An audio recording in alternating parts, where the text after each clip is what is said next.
Good evening, students. This call is now being recorded. So, Good evening, sir. good evening. Good evening, sir. Good evening to all. हमने sir एक DNA question. Application में यहाँ तक किया था और main heading हमारा content machinery and enzymes करके था। आपको 5 मिनट में सर एक रिकॉर्ड डाउट था। वैसे एज पर एनसीईआरटी का काफी पूरा हो गया है बिकॉज एनसीईआरटी में केवल मशीनरी और एंजाइम्स के बारे में दिया है या डीएनए का रेप्लिकेशन सेमी कंजर्वेटिव टाइप का है, इसको डिस्कस किया गया है। बट फिर भी एक बार रिकॉल करके देख लेते हैं। ये था हमारा पिछली क्लास का टॉपिक मशीनरी एंड एंजाइम करके था। इसमें सबसे पहले हमने डीएनए पॉलीमरेज के बारे में पढ़ा था और फिलहाल हमारे लिए ये इंपॉर्टेंट है कि डीएनए पॉलीमरेज जो भी पॉलीमराइजेशन करेगा वो 5 to 3 डायरेक्शन में करेगा। बाकी एक्यूरेट है, प्रोकैरियोट में 3 टाइप के हैं, इन तीनों में से भी डीएनए पॉलीमरेज 3 ये मेन रेप्लिकेटिंग एंजाइम है और पॉलीमरेज 1 प्रूफ रीडिंग और रिपेयर के लिए है। इसके अलावा जो अदर एंजाइम्स हैं उनमें डीएनए लाइगेज जो हमें फ्रैगमेंट्स को जोड़ने के लिए चाहिए, डीएनए गायरेज जो डीएनए हेलिक्स को ओपन करने के लिए चाहिए। यूकैरियोट में इसकी जगह पे 2 अलग अलग एंजाइम है। एक आरएनए का प्राइमर चाहिए क्योंकि डीएनए रेप्लिकेशन में जो डीएनए पॉलीमरेज 3 है वो रिएक्शन को स्टार्ट नहीं कर सकता, इसलिए वो चाहिए।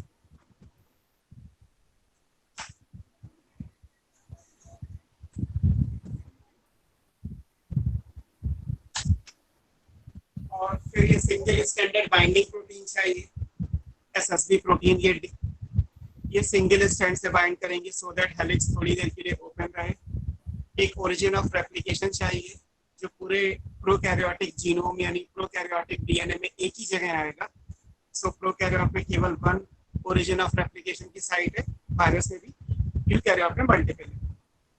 जो मोनोमर चाहिए वो डीऑक्सीराइबो न्यूक्लियोटाइड्स थे, ये दोनों काम करेंगे। पहले हमने फास्फेट्स को ऐड करके हमने ये पढ़ा था कि हाई एनर्जी बॉन्ड के लाए, क्योंकि एनर्जी का काम भी करते हैं, एनर्जी भी सप्लाई करते हैं। DNA replication energetically expensive process है, इसलिए ये इनके ट्राइफॉस्फेट्स बनेंगे। हालांकि जब यूज होंगे तो ये एज ए मोनोमर होंगे, इनमें से ये 2 फॉस्फेट निकल जाएंगे, जो बचेगा वो एएमपी या डी फॉर डीऑक्सी है, डीऑक्सी एडिनोसिन मोनोफॉस्फेट्स बचे रह जाएंगे और वो एज ए मोनोमर काम करेंगे। और एनसीईआरटी में लास्ट में ये रेप्लिकेशन फॉर्क बना हुआ है जो इस फॉर्मेट में दिखाई देगा कि दोनों स्टैंड टेम्पलेट का काम कर रहे हैं। एक पे कॉन्टिन्यूअस सिंथेसिस है, दूसरे पे फ्रैगमेंट्स की फॉर्म में है। ये निक फॉर्मेशन होगा, लीडिंग लैगिंग स्टैंड होंगे, एंजाइम्स आएंगे ना।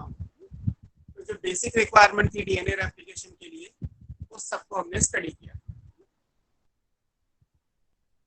सर एक क्वेश्चन था। बोलो, क्या कह रहे हो आप? सर वेक्टर्स क्या होता है? इसमें एनसीईआरटी में लाइन लिखी हुई थी कि वेक्टर्स जो है ओरिजिन ऑफ एप्लीकेशन को प्रोवाइड करते हैं। ओके, आप बायोटेक पढ़ोगे, बायोटेक में कुछ पढ़ा भी आपने? नहीं, नो सर। ठीक है। कभी सुना है इस तरीके से स्कूल वगैरह से भी अगर क्लासेस वगैरह कुछ हो रही हो तो वहां करा दिया हो कि जैसे हमें इंसुलिन बनानी होती है तो इंसुलिन का जीन हम बना लेते हैं और उस जीन से प्रोडक्ट यानी कि इंसुलिन बन जाएगा। उस इंसुलिन को प्यूरिफाई करके कैप्सूल की फॉर्म में या इंजेक्शन की फॉर्म में मार्केट में सेल कर दिया जाता है। इंसुलिन हमें डायबिटीज के अगेंस्ट में ट्रीटमेंट के लिए चाहिए, है ना, ये सब तो जानते ही होंगे। अब इंसुलिन बनता कैसे है? तो इंसुलिन बायोटेक्नोलॉजी से बनाया जाता है, उसके लिए इंसुलिन का जीन हमारे पास है और वो प्रोडक्ट बना ही देगा। जैसे हर जीन एक प्रोटीन बनाता है वैसे ही इंसुलिन को बनाने वाला जीन भी प्रोटीन बनाता है। आप अपने बायोटेक में इंसुलिन के प्रोडक्शन के बारे में ऑलरेडी पढ़ोगे, जब भी बायोटेक्नोलॉजी वाला चैप्टर आएगा तो आपको जूम में पढ़ाया जाएगा। अब एक क्वेश्चन ये है कि अगर जीन से प्रोडक्ट बन ही सकता है, हमारी बॉडी में भी बन जाता है, इंसुलिन भी बन जाता है, बैक्टीरिया में भी बन जाता है, तो फिर हमें वेक्टर का मतलब है कैरियर। तो हमें कैरियर की जरूरत क्यों पड़ती है?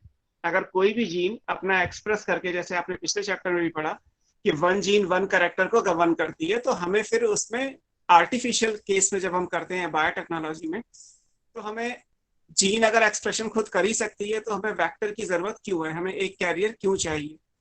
तो उसका रीजन ये होता है कि कैरियर हमें इसलिए चाहिए होता है क्योंकि कैरियर के पास ओरिजिन ऑफ रेप्लिकेशन होता है। अगर ओरिजिन ऑफ रेप्लिकेशन नहीं होगा, मान लीजिए मैं आपको एक डीएनए का सेगमेंट दे दूं कि ये जीन है, अब इससे प्रोटीन बनाओ, तो ऐसे नहीं बन सकती, क्योंकि वहां पे ओरिजिन ऑफ रेप्लिकेशन की जरूरत पड़ेगी। तो पहले हम क्या करेंगे, ये जो जीन है इसको किसी वेक्टर में डालेंगे। जब वेक्टर का जीन रेप्लिकेट करेगा तो हमारा जीन भी रेप्लिकेट कर जाएगा, क्योंकि हमने दोनों को जोड़ रखा है। वेक्टर में वेक्टर के हिसाब से प्रोटीन बन जाएगी, हमारे काम की जो है वो इंसुलिन, वो हम निकाल के प्यूरिफाई कर देंगे।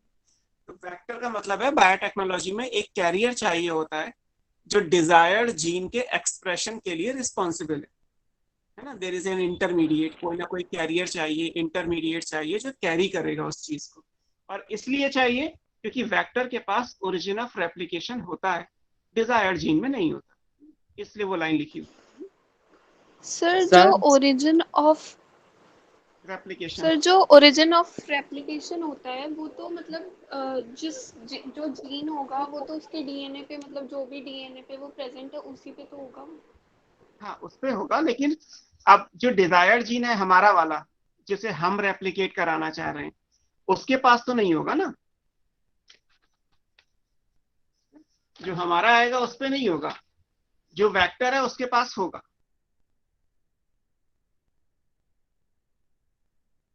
Sir, excuse me.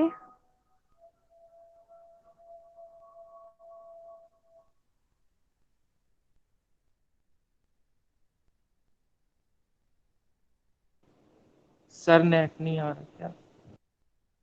Sir screen चली गई।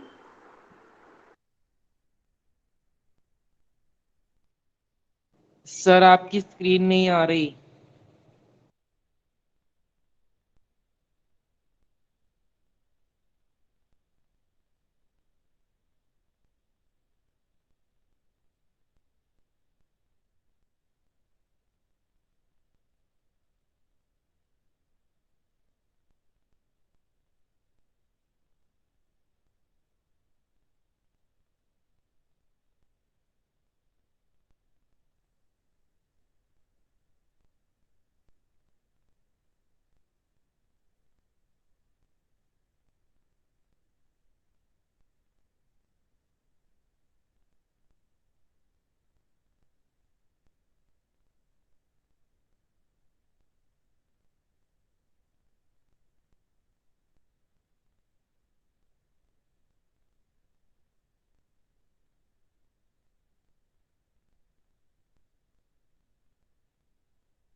सर न स्क्रीन आ रही ना आवाज आ रही।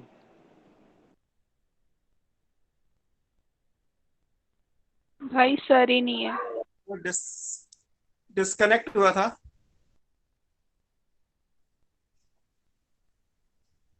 सर एक अभी डाउट है। हाँ सर मेरे को ये टॉपो आइसोमरेज का फंक्शन समझने नहीं आ रहा है। अभी बता दूंगा। इंसुलिन वाला चैप्टर क्लोज करूं या कुछ पूछना है उसमें? मैं आपको इंसुलिन वाली चीज समझा रहा था, बीच में डिस्कनेक्ट हो गया वो। सर वो तो आप बायोटेक में समझाओगे। मैं नहीं पढ़ाऊंगा, बायोटेक जूलॉजी में सर पढ़ाएंगे आपको, कोहली सर पढ़ाएंगे ना, वही पढ़ा रहे होंगे ना जूलॉजी आपको। Yes sir. तो आपको आप ये मान लीजिए कि ये वाला जो जीन जो डार्क है, मान लीजिए ये जीन ऐसे, Sir, एक मिनट बेटा, बस एक मिनट, मैं इसको ये पूरा कर देता हूँ ताकि आपके माइंड में रहेगा। ये हमारा डीएनए था, यहाँ पे मान लेता हूँ कि ओरिजिन ऑफ रेप्लिकेशन की साइट है। तो क्योंकि हमारे पास ये साइट है, तो जब पूरा डीएनए बनेगा तो हजारों जीन के फंक्शंस एक साथ होंगे, तो उसमें से इंसुलिन भी बन जाएगा। ठीक, ये इंसुलिन का आर्टिफिशियल जीन है। आर्टिफिशियल जीन का मतलब है इसमें कोई ओरिजिन ऑफ रेप्लिकेशन की साइट नहीं है।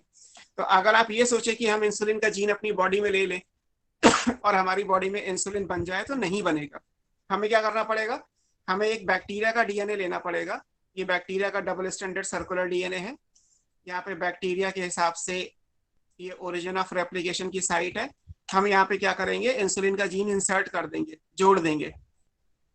तो जितनी बार ये बैक्टीरिया मल्टीप्लाई करेगा, जितनी बार बाइनरी फिशन से बैक्टीरिया का नंबर बढ़ेगा, प्लाज्मिड डिवाइड करेगा, उतनी बार इसकी वजह से ये वाला भी रेप्लिकेट तो पूरा एक साथ होगा ना। ओरिजिन ऑफ रेप्लिकेशन तो एक जगह है, सारा डीएनए रेप्लिकेट होगा, तो ये वाला जीन भी रेप्लिकेट होगा और इस जगह पे इंसुलिन बनने लगेगी। तो जो बैक्टीरिया का प्लाज्मिड होता है वो एज ए वेक्टर काम करता है, वो कैरियर का काम करता है, क्योंकि आर्टिफिशियल जीन में ओरिजिन ऑफ रेप्लिकेशन की साइट नहीं होती, वेक्टर में है। इसलिए ये वाला जीन हम यहाँ डालेंगे और उसके हिसाब से जब बैक्टीरिया का प्लाज्मिड मल्टीप्लाई करेगा तो इंसुलिन का जीन भी मल्टीप्लाई करेगा। उस हिसाब से इंसुलिन बन जाएगी। हम बस बैक्टीरिया से इंसुलिन को प्यूरिफाई कर लेंगे, इंजेक्शंस की फॉर्म में या कैप्सूल की फॉर्म में मार्केट में सेल कर देंगे। ऐसे करके आपको कुछ पढ़ाया जाएगा ऑलरेडी। क्लियर? अब बताओ आप लोग क्या पूछ रहे थे। सर एक बार टॉपो आइसोमरेज का फंक्शन बता दीजिए। ठीक है, और कुछ किसी को और कुछ पूछना है इसके अलावा? टॉपो आइसोमरेज के अलावा नहीं बोलो। नहीं, ठीक है, हम आज का टॉपिक स्टार्ट सर, करते हैं। उसमें टॉपो आइसोमरेज का बोलो। सर आपने इकोलाई का रेप्लिकेशन टाइम 18 मिनट लिखवाया था, बट हाँ। एनसीईआरटी में 38 मिनट है। 38 नहीं 18 होगा। 20 मिनट में तो बैक्टीरिया रेप्लिकेट कर जाता है। एक बार फिर से देखना, नहीं तो स्क्रीनशॉट मुझे भेज देना ग्रुप में, व्हाट्सएप ग्रुप में, मैं आपको क्लियर कर दूंगा। नो सर 18 मिनट ही है। अब एक सिंपल सा लॉजिक है, 20 मिनट में तो बैक्टीरिया का बाइनरी फिशन हो जाता है, तो 38 मिनट में डीएनए रेप्लिकेशन तो ना होगा, उससे कम टाइम में ही होगा ना। नो सर 18 मिनट ही लिखा हुआ है उसमें भी। Sir excuse me. चलो देख लेना, कोई इशू नहीं है। अगर है भी तो कोई बात नहीं, वो 18 आंसर आएगा फिलहाल। हमने ये रेप्लिकेशन फॉर्म पढ़ा था। हम आपको मतलब अभी आपको जो पढ़ना है वो एक बेसिक मैकेनिज्म पढ़नी है डीएनए रेप्लिकेशन की, जो इंपॉर्टेंट है। हालांकि एनसीईआरटी में जितनी चीजें दी थी वो हमने ऑलरेडी पढ़ ली है। मैकेनिज्म को अलग से एनसीईआरटी में नहीं दी है, बट फिर भी हम इसको समझ रहे हैं ना। आज की क्लास के हिसाब से अगर हम देखेंगे तो हमें पढ़ना है मैकेनिज्म ऑफ डीएनए रेप्लिकेशन।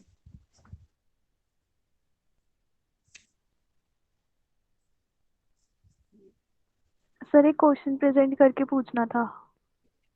बोलो। सर एक सेकेंड। आप बोलो।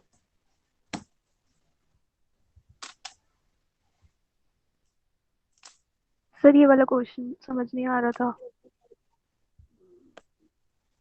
ओके बेटे, अच्छा था आपने मुझसे पूछा था, शायद आपने पूछा था या यस किसी सर, और। मैंने पूछा था सर, समझ नहीं आ रहा। अब इसको एक्चुअली क्या है, 3D में है। अगर आप मेरे साथ फेस टू फेस होते तो शायद मैं अपने हाथ के मूवमेंट से चीजों को समझा देता। इस तरीके से समझ में आएगा नहीं। आप एक बार लेफ्ट वाला फिगर देखो जो लेफ्ट में है, ठीक है। Yes sir.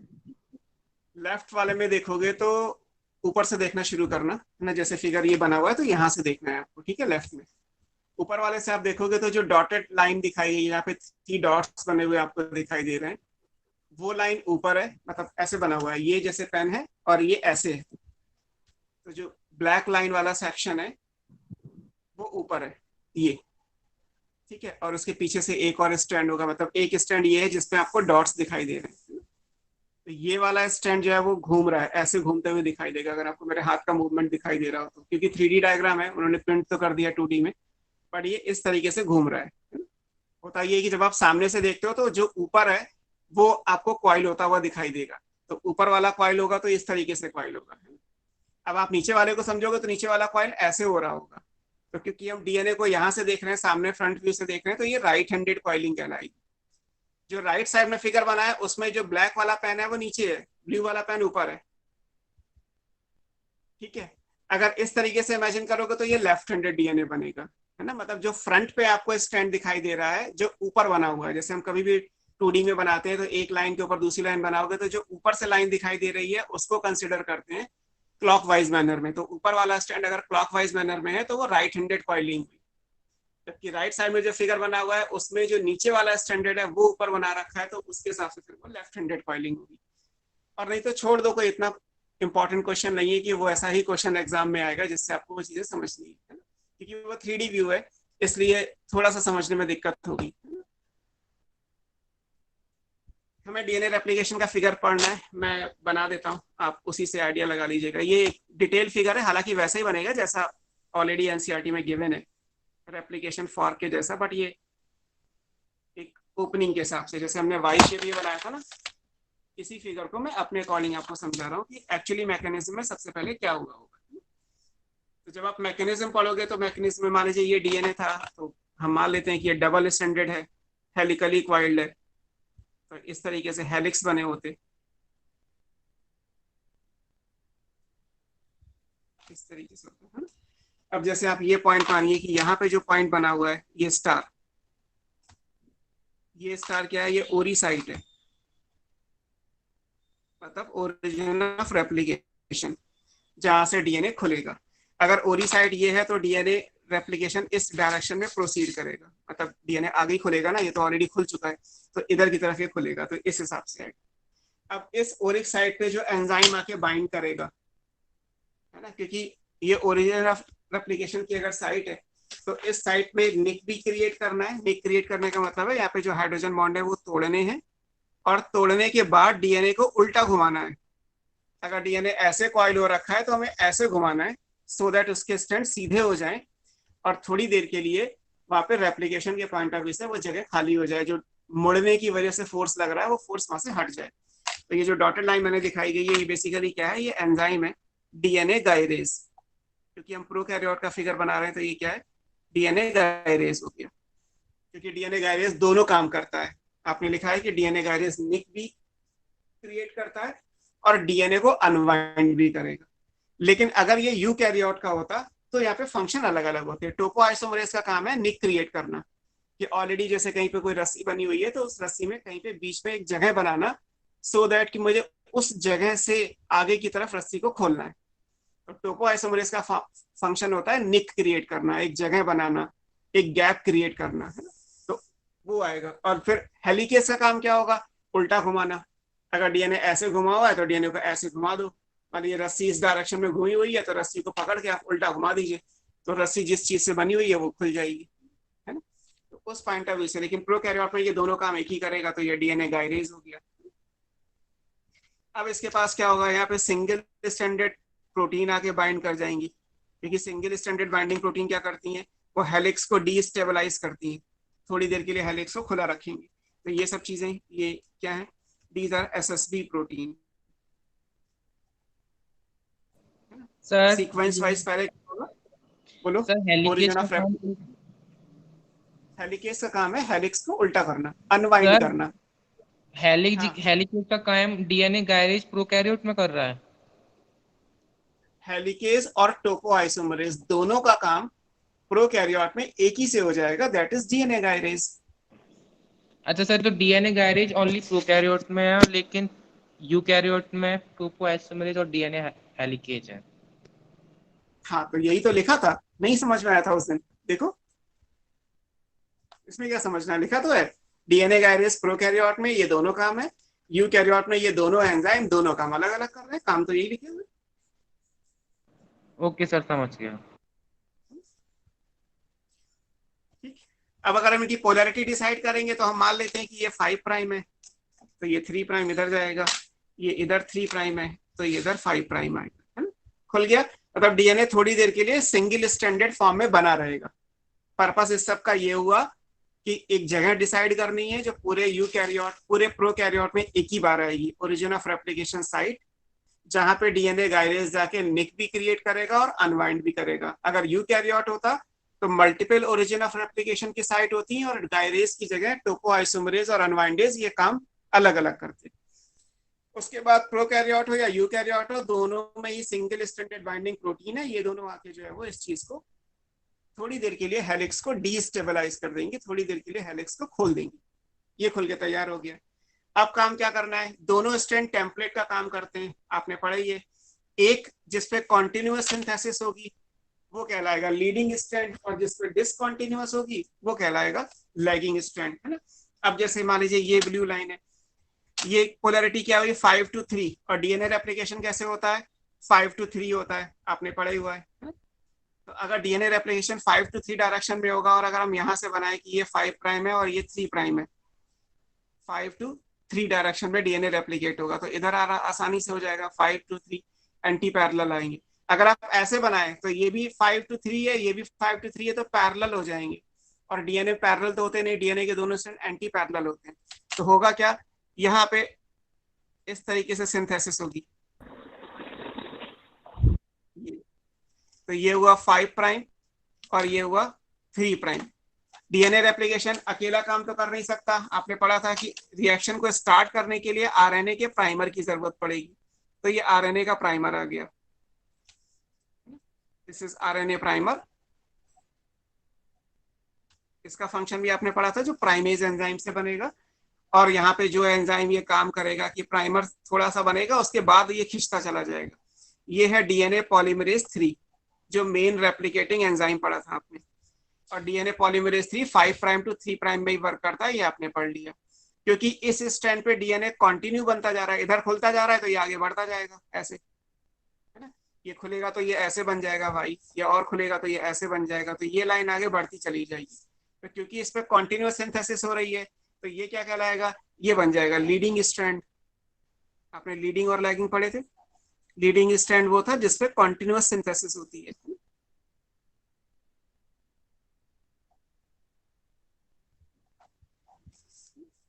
अब मान लीजिए यहाँ पे ये 5:3 है, अगर आप यहाँ पे भी 5:3 बना दो, फॉर एग्जाम्पल हम यहाँ पे बना दें ऐसे,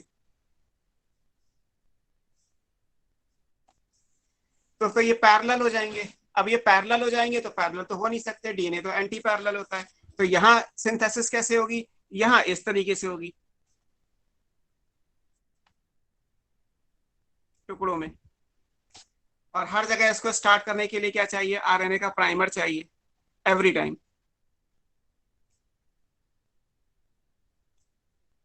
ये आरएनए प्राइमर है। ऐसे यहाँ डीएनए पॉलीमरेज 3 आएगा सब जगह, जो इसको एक्सटेंड करेगा। तो ये स्ट्रैंड क्या कहलाएगा, ये पीछे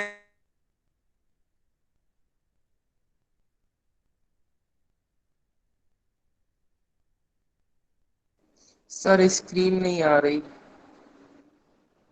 एक मिनट रुको, मैं देखता हूँ। स्क्रीन तो आ रही है सर आ गई। आ रही आ है गई सर, सर, आ गई, आ गई, आ गई। बस टेढ़ी हो गई थी सर, वो जो आपने कहा कागज है। ठीक है, तो ये इस तरीके से आएगा, है ना। ये इसलिए आया क्योंकि वही सेम सिचुएशन है कि 5:3। अगर आप 5:3 ऐसे बनाओगे तो ही ये एंटी पैरेलल आ पाएंगे। और डीएनए के दोनों स्ट्रैंड एंटी पैरेलल होते हैं, ये आप जानते हैं। तो यहाँ तो क्योंकि खुलेगा इस डायरेक्शन में, जब इधर खुलेगा तो ये लाइन तो आगे बढ़ जाएगी। और ये पूरा मान लीजिए बन चुका है, तो अब तो केवल इतना सा बनेगा ना, तो टुकड़ा बनेगा। ऐसे ये लाइन तो आगे यहाँ चली जाएगी, यहाँ पे फिर इतना टुकड़ा बनेगा, फिर ये आगे चला जाएगा यहाँ पे, फिर ये इतना टुकड़ा बनेगा। तो यहाँ टुकड़ों में बनेगा, क्योंकि उल्टा बन रहा है एक्चुअली। यहाँ जिस डायरेक्शन में खुल रहा है उसी डायरेक्शन में एक्सटेंड होना है, ये होता जाएगा।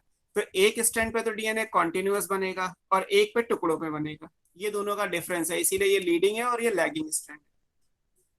ये सारी बातें आएंगी। इन्हीं फ्रैगमेंट्स को नाम दिया था आपने ओकाज़ाकी फ्रैगमेंट्स, है ना। इन फ्रैगमेंट्स का नाम क्या था, ओकाज़ाकी फ्रैगमेंट्स।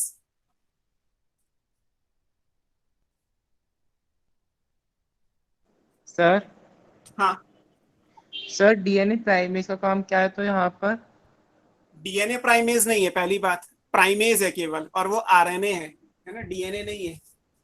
गलत मत करो, ये लिखा है तो सर प्राइमेज। इसमें इसमें सर लिखा अगर है, आरएनए हो, हाँ, तो आरएनए पॉलीमरेज हुआ ना, डीएनए तो कहीं कुछ है ही नहीं ना इसमें। इस एंजाइम में कहीं कुछ डीएनए नहीं है।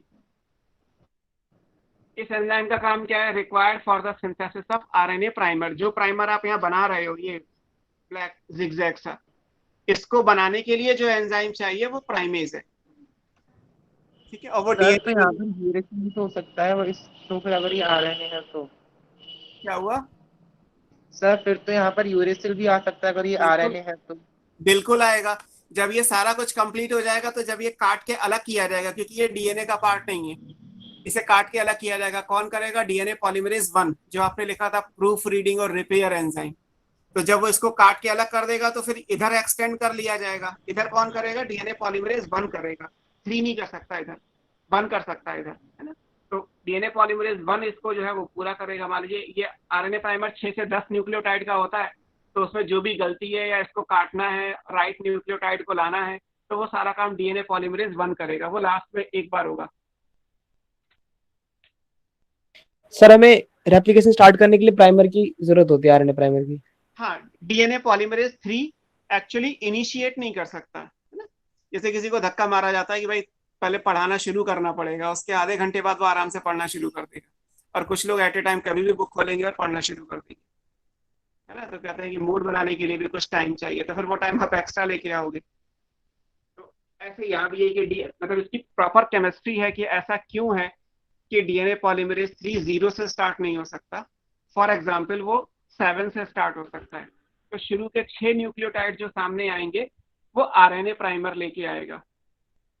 तो ऐसा क्यों है, उसकी प्रॉपर केमिस्ट्री है, वो आपके सिलेबस से बाहर की बात है ना। दूर दूर तक सर एसएसबी प्रोटीन क्या था? एसएसबी सिंगल स्टैंडर्ड बाइंडिंग थी कि अगर ये बाइंड नहीं करेंगी तो चांसेस हैं कि भाई यहाँ से जैसे ये एंजाइम डाइल्यूट होगा तो ये दोनों फिर हाइड्रोजन बॉन्ड से डबल स्टैंडर्ड हो जाएंगी। और जब तक डीएनए रेप्लिकेट नहीं हो रहा तब तक डीएनए को सिंगल स्टैंडर्ड बना के रखना है। तो सिंगल स्टैंडर्ड से कुछ प्रोटीन आके जुड़ जाएंगी तो फिर यहाँ पे हाइड्रोजन बॉन्डिंग डेवलप नहीं हो पाएगी। तो ये थोड़ी देर के लिए जब तक ये काम हो रहा है तब तक ये सिंगल स्टैंडर्ड फॉर्मेट में ही रहेगा। इसीलिए लिखा कि हेलिक्स डीस्टेबलाइजिंग, क्योंकि हेलिक्स के स्टेबलाइजेशन का मतलब है ये वाला। डीएनए हेलिक्स डबल स्टैंडर्ड है तो ये स्टेबलाइजेशन कहलाएगा। डीएनए का हेलिक्स अगर सिंगल स्टैंडर्ड हो गया तो ये डीस्टेबलाइजेशन। तो इसीलिए सिंगल स्टैंडर्ड बाइंडिंग, क्योंकि सिंगल स्टैंड से बाइंड करती है, या हेलिक्स डीस्टेबलाइजेशन प्रोटीन, या डीएनए बाइंडिंग प्रोटीन, क्योंकि ये डीएनए से बाइंड कर जाती है। कुछ भी नाम दे दीजिए, ये सब आता है। ये मैकेनिज्म बोलो सर। जो ओकाजाकी फ्रैगमेंट वाला है सर, वहाँ पे जो अपने सर्कल है वो भी डीएनए पॉलीमरेज 3 है। हाँ सेम, ये सर्कल का मतलब है डीएनए पॉलीमरेज 3 और ये जिगजैग का मतलब है आरएनए प्राइमर। बाद में ये एंजाइम तो खैर हट ही जाएगा, वो तो रिएक्शन में कहीं यूज ही नहीं होता। ये जो जिगजैग वाला है वो डीएनए पॉलीमरेज काट के अलग करेगा, जो सही आना चाहिए वो सही भी करेगा। उसके बाद भी ये बीच में गैप छूट जाएगा, ये एरो यहाँ पे है फिर यहाँ से दूसरा शुरू हो रहा है, तो जो ये गैप छूटेगा इस गैप को फिल करने के लिए वो डीएनए लाइगेज जो ओकाजाकी फ्रैगमेंट को जोड़ने के लिए चाहिए, वो भी आपने लिखा है शुरू में कि डीएनए लाइगेज चाहिए जो फ्रैगमेंट को जोड़ेगा। अगर हम इसको स्टेप वाइज लिखेंगे तो ये सारी बातें आएंगी, है ना। मतलब ये एक फिगर मैंने बनाया है, मैं भी आपको स्टेप्स भी ब्रीफ में लिख दे रहा हूँ कि एक्चुअली किस किस स्टेप पे क्या क्या काम हुआ। ये हो गया फिगर में। अब इसको आप देख लीजिए क्या क्या चीजें हैं। इसको थोड़ा सा ऊपर कर देता हूँ। सबसे पहला क्या होगा, मैंने आपको लिखाया था कि सबसे पहला काम तो ये होता है कि जब भी जैसे हमें मोनोमर जो हमने यूज किए डीऑक्सीराइबो न्यूक्लियोटाइड, उनको एक्टिवेट किया जाए, क्योंकि मोनोफॉस्फेट तो वो शुरू से हैं बट बेसिकली वो एनर्जी भी देंगे। तो डुअल पर्पस के लिए उन्हें एक्टिवेट करना पड़ेगा, उन्हें और फास्फोरस देना पड़ेगा so that high energy phosphate bond बने और जरूरत पड़ने पे उस फॉस्फेट को तोड़ के एनर्जी यूज की जा सके, है ना। तो सबसे पहला काम क्या है, activation. Activation of deoxyribo nucleotide. आप न्यूक्लियोटाइड लिखें या मैंने उस दिन भी लिखा था न्यूक्लियोसाइड फॉस्फेट लिखें, एक ही बात है। तो इनको कैसे एक्टिवेट करेंगे, इनको एक्टिवेट करने का मतलब ये हुआ कि डीऑक्सी एएमपी न्यूक्लियोटाइड हो गया, मोनोफॉस्फेट है तो D for deoxy, A for adenosine, deoxy adenosine monophosphate है। ऐसे डी जीएमपी है, डी सीएमपी है और डी टीएमपी है। जो चारों मोनोमर हैं वो अपने अपने मोनोफॉस्फेट में है। पहले हमें क्या करना पड़ेगा, इनको हम फास्फोरिक एसिड देंगे, है ना। इनकी फास्फेट से रिएक्शन होगी, that phosphate is called pyrophosphate. Pyrophosphate से रिएक्शन कराते हैं। पायरोफॉस्फेट मतलब 2 एडिशनल फॉस्फेट है तो पायरोफॉस्फेट से। यहाँ पे एक एंजाइम चाहिए, वो एंजाइम क्या होगा, फास्फोराइलेज।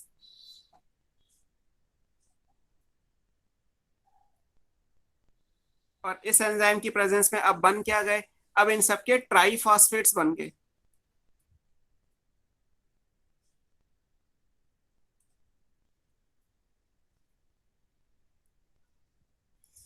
अब इनमें एनर्जी भी है because of 2 additional bond. Monophosphate पहले से थे, ये मोनोमर है, ये सिंपल न्यूक्लियोटाइड है, इनको आप बोलोगे एक्टिवेटेड न्यूक्लियोटाइड, क्योंकि ये एक्टिवेट हो गए, इनको एनर्जी प्रोवाइड दे दी गई बाय एडिंग 2 एडिशनल फॉस्फेट। तो ये रिएक्शन सेल में अलग से हुई है। बैक्टीरिया के अंदर अगर हम पढ़ रहे हैं प्रोकैरियोट में, तो प्रोकैरियोट में साइटोप्लाज्म में ये अलग से ट्राईफॉस्फेट्स बना के रख दिए गए हैं, है ना। जैसे यहाँ पे ये रेड लाइन दिखाई गई कि ब्लैक लाइन के सामने रेड आ गई, तो एक्चुअली होगा क्या कि ब्लैक लाइन पे अगर एडेनिन होगा तो यहाँ पे सामने क्या आएगा, DTTP, डीऑक्स एडेनोसी। एडेनिन के सामने क्या आता है, थायमीन। तो यहाँ मोनोमर क्या है, डीऑक्सी थायमीन ट्राईफॉस्फेट। अगर यहाँ पे G है तो यहाँ सामने क्या आएगा, G के सामने आएगा यहाँ पे C, तो ये DCTP आएगा। ऐसे करके ये मोनोमर यहाँ रख दिए जाएंगे, फिर उनके बीच में बॉन्ड बना के इस रेड लाइन को पूरा किया जाएगा। तो पहला काम है डीऑक्सी राइबोन्यूक्लियोटाइड का एक्टिवेशन। दूसरा काम क्या है, सेकंड फंक्शन देखते हैं, सेकंड स्टेप देखते हैं क्या है। फर्स्ट स्टेप में एक्टिवेट कर लिया, सेकंड स्टेप में आपको करना है डीएनए को एक्सपोज करिए, that is called exposure of DNA strand.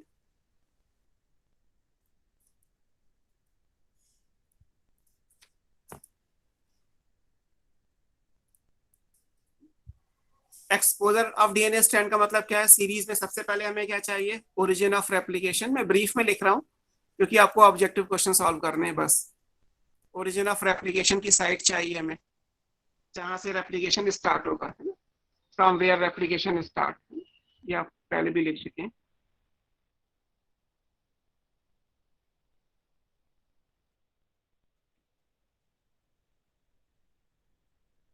ठीक, फिर आपने लिखा कि सबसे पहले काम क्या करना है, वही या तो डीएनए गाइरेज, ये प्रोकैरियोट में, या इसकी जगह पे डीएनए टोपोआइसोमरेज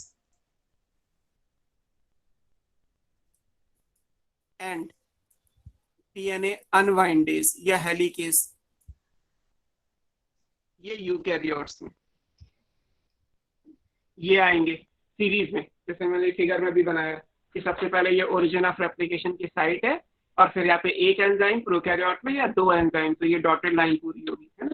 तो यहाँ से निक खुलेगा और उसके बाद सीक्वेंस में क्या आएगा, एसएसबी प्रोटीन।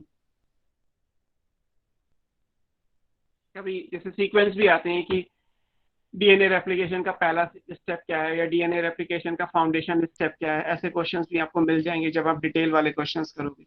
तो आपको बस एक सीरीज पढ़नी है कि किस किस नंबर पे कौन कौन से इवेंट कंप्लीट हुए।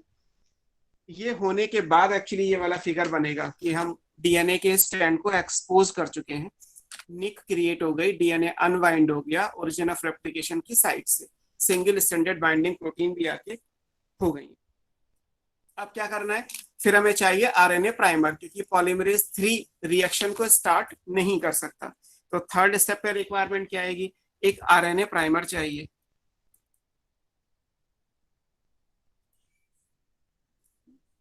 आरएनए प्राइमर का रोल क्या है, this is for initiation, start करने के लिए ऑफ न्यू डीएनए स्ट्रैंड, जो नया वाला है उसका स्ट्रैंड का इनिशिएशन, न्यू डीएनए स्ट्रैंड। उसके लिए चाहिए, कैसे बनता है वो आप पढ़ चुके हैं, सिंथेसाइज बाय प्राइमेज एंजाइम, तो आपको पढ़ा दिया गया है। लास्ट में क्या होगा, रिमूव कर दिया जाएगा डीएनए पॉलीमरेज 1, क्योंकि आपने लिखा है वो प्रूफ रीडिंग और रिपेयर एंजाइम है। तो जरूरी है इनिशिएट करने के लिए प्राइमेज एंजाइम इस आरएनए प्राइमर को बनाएगा, और जब पूरा रेप्लिकेशन हो जाएगा तो लास्ट में जो डीएनए पॉलीमरेज 1 है वो इसको काट के अलग कर देगा और राइट न्यूक्लियोटाइड को भी जोड़ देगा। को बाद में लिख लेंगे, बट आरएनए प्राइमर लास्ट में रिमूव कर दिया जाएगा बाय डीएनए पॉलीमरेज 1। तो ये थर्ड स्टेप में प्राइमर हो गया। चौथे स्टेप में क्या करना है, बेस पेयरिंग होती है। जैसे मैंने बताया किसके सामने क्या आएगा, तो बेस पेयरिंग कहलाती है। इसको बोलते हैं इलोंगेशन, कि डीएनए की चेन इलोंगेट कैसे होगी। अब आप कहें कि सर इनिशिएशन क्या है, तो इनिशिएशन ही तो किया आरएनए प्राइमर ने, क्योंकि डीएनए पॉलीमरेज खुद इनिशिएट नहीं कर सकता। तो शुरू में थोड़ा सा काम तो आरएनए प्राइमर ने कर दिया। उसके बाद मान लीजिए 10 न्यूक्लियोटाइड तो ये आ गए, 11वां जो भी आएगा 11वें से लेके 1000वें न्यूक्लियोटाइड तक फॉर एग्जाम्पल, सब डीएनए पॉलीमरेज 3 अपने आप कर लेगा। तो स्टार्ट करने के लिए ये चाहिए, बट उसके आगे ये बेस पेयरिंग अपने आप हो जाएगी। अब बेस पेयरिंग होगी कैसे, वो सेम है कि जैसे हमने क्या बनाया है, यहाँ पे ब्लू और रेड से बनाया, तो आप मान लीजिए कि ये ब्लू है फॉर एग्जाम्पल ये, और हमने ये बनाया फॉर एग्जाम्पल ये 5 to 3। ठीक, तो डीएनए का रेप्लिकेशन कैसे होगा इस पे, आपने यहाँ पे पढ़ा अभी कि डीएनए का रेप्लिकेशन इस तरीके से आएगा। तो ये 5 to 3, ये तो मान लीजिए आरएनए का प्राइमर हो गया जो शुरू में चाहिए।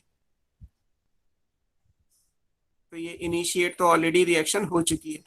अब होता है एक्चुअली क्या है, मान लीजिए यहाँ पे सीक्वेंस है, यहाँ पे सीक्वेंस क्या है, फॉर एग्जाम्पल यहाँ पे ए है, टी है, सी है, जी है, इस तरीके से।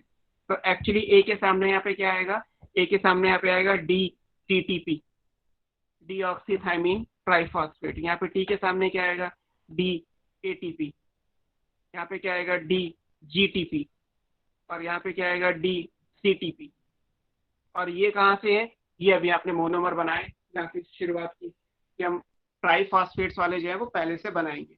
और सेम एडेनिन और थाइमीन के बीच में 2 हाइड्रोजन बॉन्ड होते हैं, थाइमीन और एडेनिन के बीच में भी 2 हाइड्रोजन बॉन्ड होते हैं, ग्वानिन साइटोसिन के बीच में 3 हाइड्रोजन बॉन्ड होते हैं। ऐसे यहाँ भी ये 3 हाइड्रोजन बॉन्ड आएंगे। तो एक्चुअली शुरू में पेयरिंग किसकी होगी, शुरू में पेयरिंग होगी जो डीऑक्सीराइबोन्यूक्लियोटाइड एक्टिवेट करके रखे गए हैं वो। तो जैसे ये मान लीजिए फिगर था हमारा, इस स्टैंड पे फॉर एग्जांपल कि अगर यहाँ पे एडेनिन है तो इसके सामने यहाँ पे क्या आएगा, डी टीटीपी आएगा। जैसे मैंने ये दोनों स्टैंड आपको इस तरीके से बना के दिखाया, इस तरीके से ये आएगा। अब क्या करना है, इन ट्राइफॉस्फेट्स में से 2 फास्फेट हटेंगी तो बनेंगे मोनोफॉस्फेट, और हटने से जो एनर्जी रिलीज होगी वो इनके बीच में 3,5 फास्फोडाइएस्टर बॉन्ड बनाने में यूज होगी। और जब 3,5 फास्फोडाइएस्टर बॉन्ड बन जाएगा तो ये भी एक पॉलीडीऑक्सीराइबोन्यूक्लियोटाइड चेन हो जाएगी। ऐसे डीएनए नया बनता है। ये पुराना स्टैंड, ये नया, तो सेमी कंजर्वेटिव बन के तैयार हो जाएगा। लेकिन उसके लिए क्या होगा, इन ट्राइफॉस्फेट से 2 फास्फेट हटाई जाएंगी।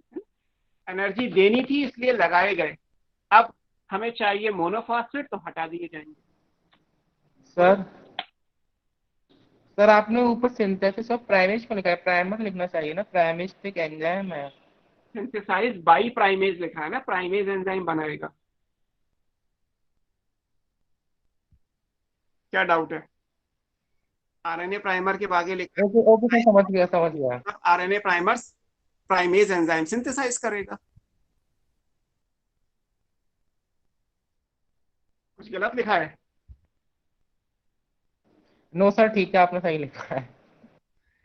चलो क्लियर। तो यहाँ से 2 फास्फेट बोलो सर। आपने अभी कहा जैसे पहले हमें एनर्जी देनी होगी फिर एनर्जी लेंगे हम। हाँ, तो उससे एनर्जी लेंगे कब, मतलब जब डेली एप्लीकेशन हो जाएगा पूरा उसके बाद? नहीं, ये अब ये तो आपने सामने रख दी है, ये तो आपने ईंट के सामने ईंट रख दी। अब 2 ईंट को जोड़ने के लिए बीच में सीमेंटिंग मटेरियल डालोगे ना, वरना जुड़ेगी कैसे? ये तो केवल सामने रखने वाली बात है कि इसके सामने ये आ जाएगा बिकॉज ऑफ हाइड्रोजन बॉन्ड। अब इनके बीच में सीमेंटिंग मटेरियल क्या है, इनके बीच का मटेरियल है 3,5 फास्फोडाइएस्टर बॉन्ड, जो शुरू में पढ़ाया था कि एक न्यूक्लियोटाइड से दूसरा न्यूक्लियोटाइड जुड़ेगा तो 2 न्यूक्लियोटाइड के बीच में जो बॉन्ड बनेगा वो 3,5 फास्फोडाइएस्टर बॉन्ड होगा। तो ये जो बॉन्ड बनाने के लिए एनर्जी चाहिए, वो एनर्जी कहाँ से आएगी? या तो कहीं और से लाते, लेकिन पूरी सेल में एनर्जी कौन प्रोवाइड करता है? एटीपी प्रोवाइड करता है ना। एटीपी क्या है? एडेनोसिन ट्राइफॉस्फेट, क्योंकि उसमें राइबोज शुगर होती है तो एडेनोसिन है। अगर उसमें डीऑक्सीराइबोज होगी तो क्या बन जाएगा? डीएटीपी। तो जिससे एनर्जी पूरी सेल को मिलती है, वही अगर यहाँ पे एज ए मोनोमर चाहिए तो इन्हीं को पहले 2 फास्फेट दे दिए गए, ताकि जरूरत पड़ने पे, जरूरत क्या है, इनके बीच में बॉन्ड बनाना, कि जब बॉन्ड बनाने की जरूरत पड़ेगी तो अपने 2 फास्फेट हटा देना तो एनर्जी मिल जाएगी। और मोनोफॉस्फेट को जोड़ के ये चेन इलोंगेट करते चले जाना, इसके सामने जो है वो आता जाएगा। जैसे होता है कि आपको एक इम्प्रिंट तैयार करना है, क्योंकि ये दोनों एक दूसरे के कॉम्प्लीमेंट्री हैं। कॉम्प्लीमेंट्री का मतलब ये नहीं होता कि सेम, कॉम्प्लीमेंट्री का मतलब है कि एक दूसरे के उल्टे हैं। ए के सामने टी, टी के सामने ए। सेम का मतलब होता है ए के सामने ए, टी के सामने टी। तो डीएनए के दोनों स्ट्रैंड कॉम्प्लीमेंट्री होते हैं, सेम नहीं होते, है ना। तो कॉम्प्लीमेंट्री में क्या है, केवल अगर हम ये कहें कि स्टोन ब्रिक्स ला के रखनी है, ईंटें रखनी है, तो आपने बस इसके सामने ये रख दिया, इसके सामने ये रख दिया, इसके सामने ये रख दिया। एक्चुअली ईंटों को जोड़ेगा कौन? जोड़ने के लिए एनर्जी चाहिए, उस एनर्जी को यहीं से लिया जाएगा। इसमें से 2 फॉस्फेट हटेंगे, एनर्जी यूज होगी, मोनोफॉस्फेट पे बॉन्ड बनेगा, ये आगे बढ़ता चला जाएगा। ये इसका मतलब है, आगे खुलता जाएगा, आगे बढ़ता चला जाएगा। इस तरीके से ये चीजें पूरी होगी। एक्चुअली जब एनर्जी दी जाएगी तो इसी सेंस में कि ये जो ट्राइफॉस्फेट्स हैं इनसे आएगा। मतलब अभी तो मैं यहाँ तो नहीं कर सकता, ये तो फिगर ऑलरेडी बना हुआ है। आप ऐसे मान लीजिए कि जो भी आपने अभी लिखा था कि लाइक DTTP है या DATP है, DGTP है, DCTP है, इनसे बनेंगे इनके मोनोफॉस्फेट TMP, GMP, CMP। और 2 फॉस्फेट अलग हो गए। 2 फॉस्फेट जब एक साथ अलग होते हैं तो इसी को हम पायरोफॉस्फेट बोलते हैं।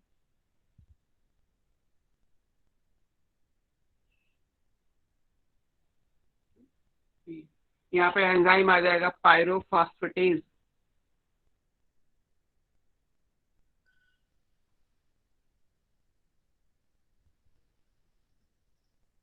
तो एक्चुअली ये रिएक्शन यही होगी, एग्जैक्टली इस पॉइंट पे होगी।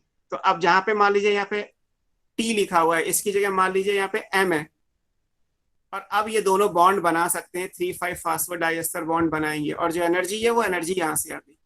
जब आप 2 बॉन्ड को तोड़ोगे तो उससे जो एनर्जी है वही एनर्जी वहीं पे इमीडिएटली यूज हो जाएगी for the formation of 3,5 फास्फोडाइएस्टर bond between adjacent nucleotides. इस तरीके से आएगा। तो इलोंगेशन जो आप पढ़ रहे हैं, बेस पेयरिंग के बाद जब इलोंगेशन होगा तो इसी तरीके से इलोंगेशन आएगा। यहाँ पे इलोंगेशन के लिए हमें एंजाइम क्या चाहिए? यहाँ पे जो एंजाइम आएगा मतलब इन दोनों को जोड़ने के लिए, वो एंजाइम वही है DNA पॉलीमरेज 3। तो बेस पेयरिंग में जो एंजाइम चाहिए वो क्या है? इलोंगेशन का जो एंजाइम है वो DNA पॉलीमरेज 3। इसका जो कोफैक्टर है वो मैग्नीशियम आयन है। हर जगह आप पे पढ़ा होगा कि हर एंजाइम का एक कोफैक्टर होता है, तो DNA पॉलीमरेज 3 को मैग्नीशियम आयन चाहिए। तो इस तरीके से है ना। इसका काम क्या है? ये ज्वाइन करेगा एडजेसेंट न्यूक्लियोटाइड को। DNA polymerase 3 join the adjacent nucleotide, एक दूसरे के पास में जो आ रहे हैं।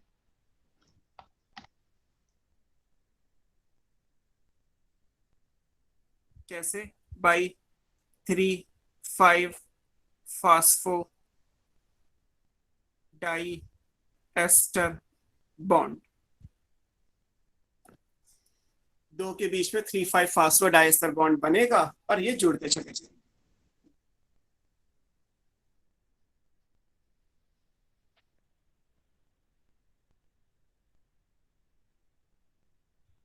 क्लियर? टर्न कर दो। ऐसे मान लीजिए ये चेन इलोंगेट होती जाएगी, जैसे यहाँ पे बना हुआ है फिगर के हिसाब से। ये लंबी आगे खुलता जाएगा, आगे ये बढ़ती जाएगी।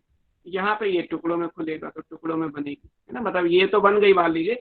अब इसके पीछे जब ये खुलेगी तो इतना सेक्शन बनेगा, और खुलेगी तो फिर ये इतना बनेगा, और खुलेगी तो इतना बनेगा, और खुलेगी तो इतना बनेगा। तो ये टुकड़ों में बनेगा, ये कॉन्टिन्यूअस बनता जाएगा। जो टुकड़े हैं उनको फिर जोड़ा भी जाएगा। ये 4th स्टेप ओकाजाकी फ्रैगमेंट। क्या बेटा? सर ओकाजाकी फ्रैगमेंट के अंदर भी ऐसी बेस पेयरिंग होगी? हाँ, सब जगह एक जैसी, सब जगह एक जैसी। लास्ट मतलब इसके बाद लास्ट स्टेप में आप अगर कहें तो लास्ट जो 5वां स्टेप आएगा, बेस पेयरिंग हो गई, 3,5 फास्फोडाइएस्टर बॉन्ड बना के जोड़ दिया गया। अब क्या करना है? अब लास्ट में प्रूफ रीडिंग एंड रिपेयर का ऑप्शन आएगा।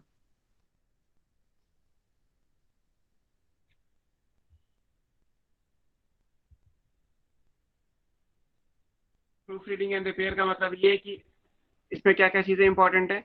एक तो जो ओकाजाकी फ्रैगमेंट्स हैं,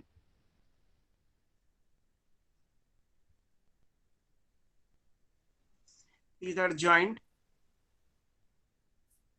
by DNA ligase। ठीक, फिर रिपेयर करने का अगर ऑप्शन आएगा, रिपेयर का मतलब ये है कि मान लीजिए सामने गलती से कुछ और आ गया। वैसे तो आपने पढ़ा था कि डीएनए रेप्लिकेशन में जो डीएनए पॉलीमरेज 3 है वो हाईली एफिशिएंट है, गलतियां नहीं करता, बट फिर भी मान लीजिए किसी के सामने कुछ गलत आ गया। अब गलत आ गया तो फिर उसका क्या होगा, तो वो ठीक लास्ट स्टेप में होगा रिपेयर करने के टाइम पे, है ना। If any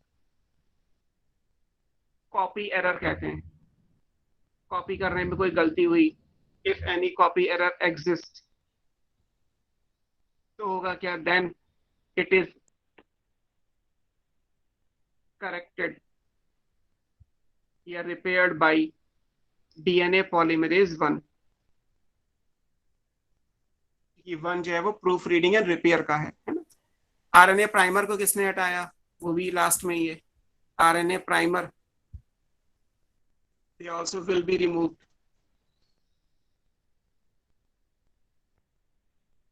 by DNA pol 1, यही हटाएगा। जो गैप बनेंगे, gap is filled by same, मतलब यही आरएनए प्राइमर ही जो है वो गैप को भी भर देगा। इस सब के बाद भी कौन से गैप जो ये आएंगे,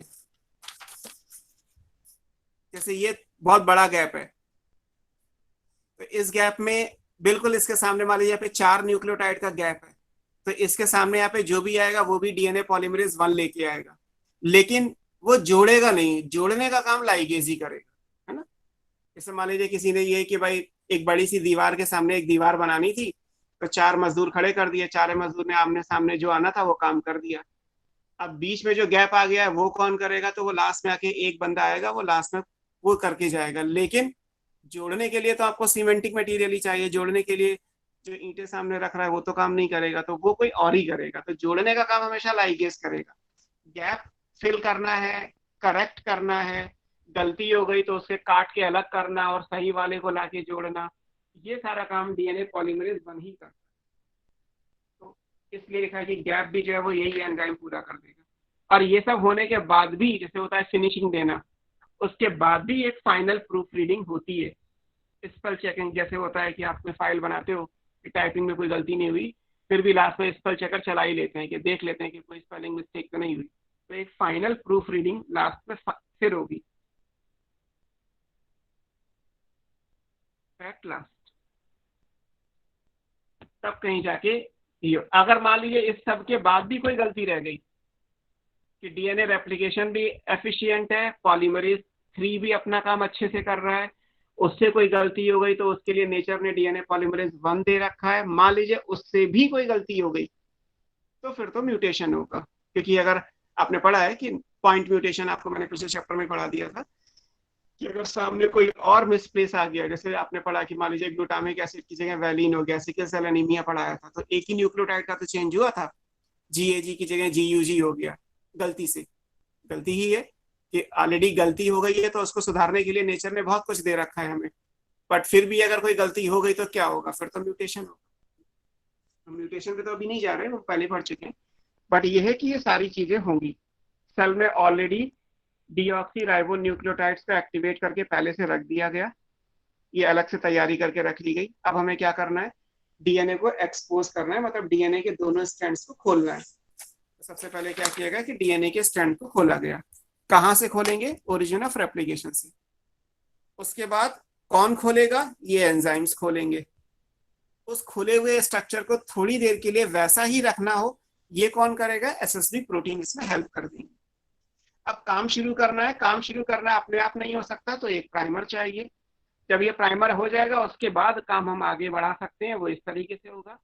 लास्ट में काम ठीक से हुआ, कोई गलती है तो रिपेयर करना, जो काम की चीजें नहीं थी उन्हें काट पीट के अलग करना, ये सब final proof reading and repair वाले हेडिंग में सब कंप्लीट हो जाता है। इस तरीके से फाइनल डीएनए का रेप्लिकेशन पूरा होता है। ये आएगा सब कुछ। तो मैकेनिज्म अलग से एनसीईआरटी में कुछ नहीं दे रखी, लेकिन जितनी बातें हैं वो ऑलमोस्ट एनसीईआरटी में सब दी हुई हैं। ये हमने सिर्फ स्टेप वाइज स्टेप पढ़ा कि कल को क्वेश्चन ऐसे आ जाए कि पहला स्टेप क्या है डीएनए रेप्लिकेशन का। तो पहला, जैसे आपसे कभी कहा जाए फॉर एग्जांपल, है ना, आपको मेरे एग्जांपल फनी से लगते होंगे, बट मेरे एग्जांपल मोस्टली घर वाले ही होते हैं लोकल लैंग्वेज के हिसाब से, कि पहला स्टेप क्या है। पहला मान लीजिए आप कह रहे हैं कि घर में पूड़ियाँ बन रही हैं, तो पहला स्टेप क्या है। तो पहला स्टेप ये नहीं है कि आप कहें कि गैस जलाएंगे तो पहला स्टेप होगा। गैस जलाना तो ऑब्वियस सी बात है। अगर आपसे कभी कहा जाए कि डीएनए रेप्लिकेशन का पहला स्टेप क्या है, पूछा गया था और फर्स्ट स्टेप भी नहीं लिखा, उन्होंने लिखा स्टीपिंग स्टोन। स्टीपिंग स्टोन का मतलब होता है, वैसे तो पत्थर लगाना होता है, लेकिन डीएनए रेप्लिकेशन के लिए पत्थर लगाने का मतलब क्या है, न्यूक्लियोटाइड की बेस पेयरिंग जो आपने पढ़ी है। डीएनए को खोलना वो तो रिक्वायरमेंट है ही, ऐसे गैस तो जलेगी जलेगी, कच्चे तेल में तो ना पूड़ियाँ तल लोगे। तो ऐसा नहीं है कि खाना बनाने का पहला स्टेप क्या है तो आप कहेंगे सबसे पहले गैस ऑन करेंगे। एक्चुअली गैस तो हर काम के लिए ऑन करनी पड़ेगी। खाना बनाने का पहला स्टेप ये है कि ठीक है आटा लगा के रखना है ना, और तेल में ही पूड़ियाँ तलेंगी, वो भी ऑब्वियस सी बात है। तो ये भी आप नहीं कह सकते कि तेल भी तो डालेंगे तभी तो पूड़ियाँ बनेंगी। जो कॉमन चीज़ें हैं वो नहीं है। तो जैसे हमने पढ़ा, क्योंकि गलती इसलिए होती है कि यहाँ पे लिखा हुआ है कि डीएनए मैकेनिज्म में सर ने लिख दिया कि एक नंबर पे ये है, बट मैंने अभी बोला कि ये रिएक्शन तो साइटोप्लाज्म में अलग से काउंट होती है। ये रिएक्शन डीएनए रेप्लिकेशन की पहली नहीं है। पहली रिएक्शन अगर देखा जाएगा तो क्या, और डीएनए खुलेगा भी, वो भी सिंपल सी बात है। पहली रिएक्शन ये है कि किसके सामने क्या आएगा, और ये कौन लेके आएगा, ये डीएनए पॉलीमरेज 3 लेके आता है। एक पेज मान लीजिए सेल है बैक्टीरिया का, तो उसमें ये चारों न्यूक्लियोटाइड पड़े हुए हैं, सारे डीऑक्सीराइबो न्यूक्लियोटाइड पड़े हुए हैं। अब उनको अपोजिट बेस पेयर के सामने लेके आना, ये एक्चुअली डीएनए रेप्लिकेशन का पहला स्टेप काउंट होता है। तो जब क्वेश्चन पूछा गया कि steeping stone of DNA replication क्या है, तो उसमें ये था एडिशन ऑफ डीऑक्सीराइबो न्यूक्लियोटाइड्स, है ना, कॉम्प्लीमेंट्री बेस पेयरिंग रूल के हिसाब से सामने कॉम्प्लीमेंट्री बेस पेयर्स को लेके आना। ये डीएनए रेप्लिकेशन को हम स्टीपिंग स्टोन या फाउंडेशन स्टेप मान के चलते हैं। इस तरीके से क्वेश्चंस होते हैं। ओके, ये हमारा टॉपिक कंप्लीट हुआ, DNA replication. DNA replication means जितना भी आपने पढ़ा था सेमी कंजर्वेटिव है, मेसल्सन एंड स्टाल का एक्सपेरिमेंट, उसके बाद टेलर का एक्सपेरिमेंट, और एक एक्स्ट्रा आपको मैंने पढ़ाया क्रेन्स का ऑटोग्राफिक एक्सपेरिमेंट। फिर आपने पढ़ा कि वो मशीनरी एंड एंजाइम एनसीईआरटी में थे। आज आपने पढ़ा मैकेनिज्म सीरीज के हिसाब से। ये डीएनए रेप्लिकेशन पूरा हो गया टॉपिक हमारा। इसके बाद नेक्स्ट टॉपिक एनसीईआरटी में आप देखेंगे तो आएगा ट्रांसक्रिप्शन। लेकिन ट्रांसक्रिप्शन से पहले हमें एक और टॉपिक पढ़ना है, that is genes and enzymes. हालांकि ये टॉपिक एनसीईआरटी में कोई अलग से नहीं दिया है, बोर्ड के हिसाब से इंपॉर्टेंट नहीं है, but medical point of view से, नीट पॉइंट ऑफ व्यू से इंपॉर्टेंट है, इसलिए ये एडिशनल टॉपिक है। क्वेश्चन इससे भी आए हुए हैं और आने के चांसेस हैं, इसीलिए आप इसको पढ़ रहे हैं। लेकिन बोर्ड में जीन्स और एंजाइम्स करके कोई भी टॉपिक एनसीईआरटी में नहीं है। देखिए छोटा सा ही टॉपिक है, कितना टाइम लगेगा पूरा होने में वो एक अलग बात है। और next topic is genes and enzymes.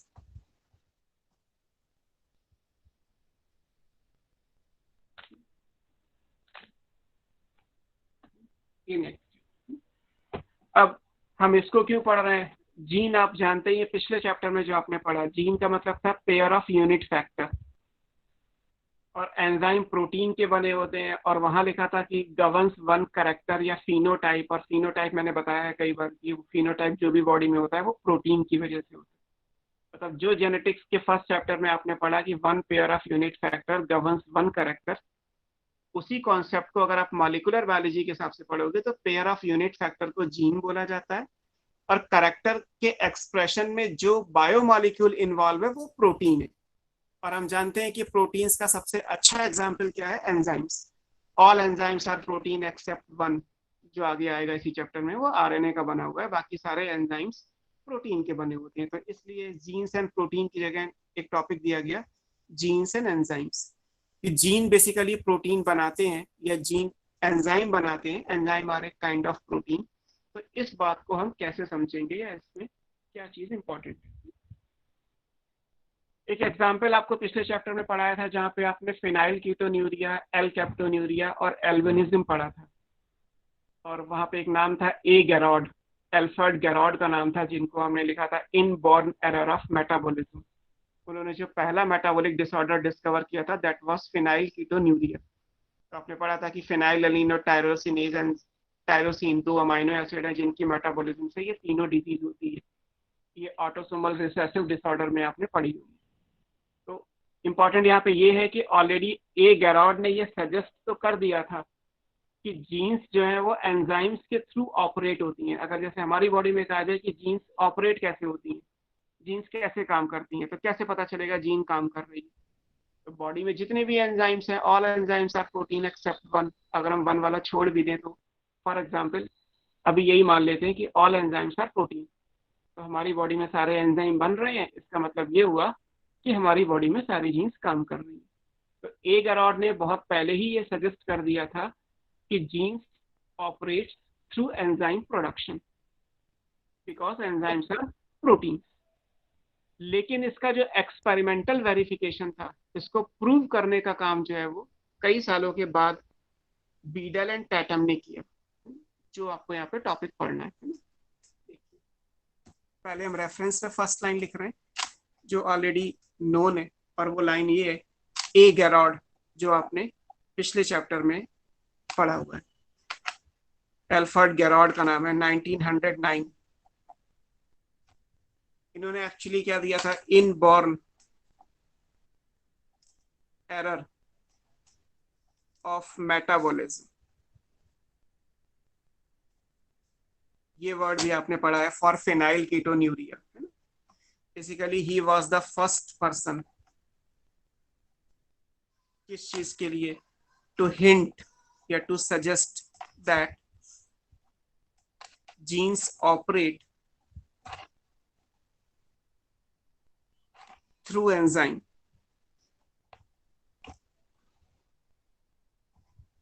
और एंजाइम्स किसके बने होते हैं, प्रोटीन्स के होते हैं। तो जीन्स प्रोटीन बनाती हैं, ये तो सबको पता है, लेकिन प्रोटीन का सबसे अच्छा एग्जाम्पल बॉडी में अगर कहा जाए, मैक्सिमम प्रोटीन अगर आप देखोगे तो मोस्टली एंजाइम्स की फॉर्म में तो आपको कॉमन दिखती ही है, और एंजाइम हमें हर जगह चाहिए। मान लीजिए आप कह रहे हैं कि मैं दाल डाइजेस्ट कर लेता हूँ, तो इसका मतलब पेप्सिन बन रहा होगा ना, दाल है मतलब प्रोटीन, और प्रोटीन को डाइजेस्ट करने का एंजाइम पेप्सिन। तो इट मीन्स कि पेप्सिन को बनाने वाली जीन अपना काम कर रही है। अगर मैं फैट को डाइजेस्ट कर लेता हूँ तो मतलब लाइपेज को बनाने वाला जीन अपना काम कर रही है। एंजाइम्स आपने बहुत सारे पढ़े होंगे डाइजेशन में, और भी जितनी भी ह्यूमन फिजियोलॉजी पढ़ी है, बहुत सारी जगह एंजाइम्स वर्ड आया होगा।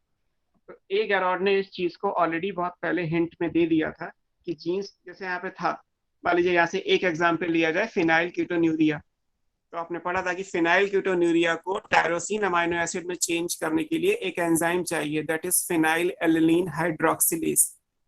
और मैंने उसमें पढ़ाया था आपको कि अगर फिनाइल एलिलीन हाइड्रोक्सिलेज को बनाने वाला जीन म्यूटेट हो जाए तो फिनाइल एलिलीन टायरोसिन में चेंज नहीं हो पाएगा। In that case it will be accumulated finally in brain, और वहां से जो डिसऑर्डर होगा वो फिनाइल कीटोन्यूरिया कहलाएगा। तो यही मतलब हुआ ना कि फिनाइल एलिलीन हाइड्रोक्सिलेज एंजाइम को बनाने वाला जीन म्यूटेट हो गया, मींस जीन एंजाइम बनाती है, जीन अपना काम करती है तो एंजाइम्स की फॉर्म में करती है। ये लाइन ऑलरेडी बोला जा चुका है। अब इसमें जो इंपॉर्टेंट है वो इंपॉर्टेंट चीज क्या है, एक नाम आया बीडल एंड टैटम का, और वहां से एक हाइपोथेसिस आई जहां बोला गया कि वन जीन वन एंजाइम। ये पूछा जाता है कई बार कि one gene one enzyme hypothesis किसने दी थी। वन जीन वन एंजाइम, पहले हमें ये पढ़नी है, ये हाइपोथेसिस है।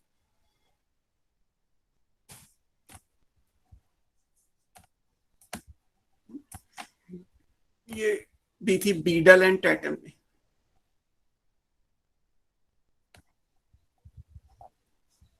नाइनटीन 1944 के अप्रोक्सीमेट, तो ये पढ़नी।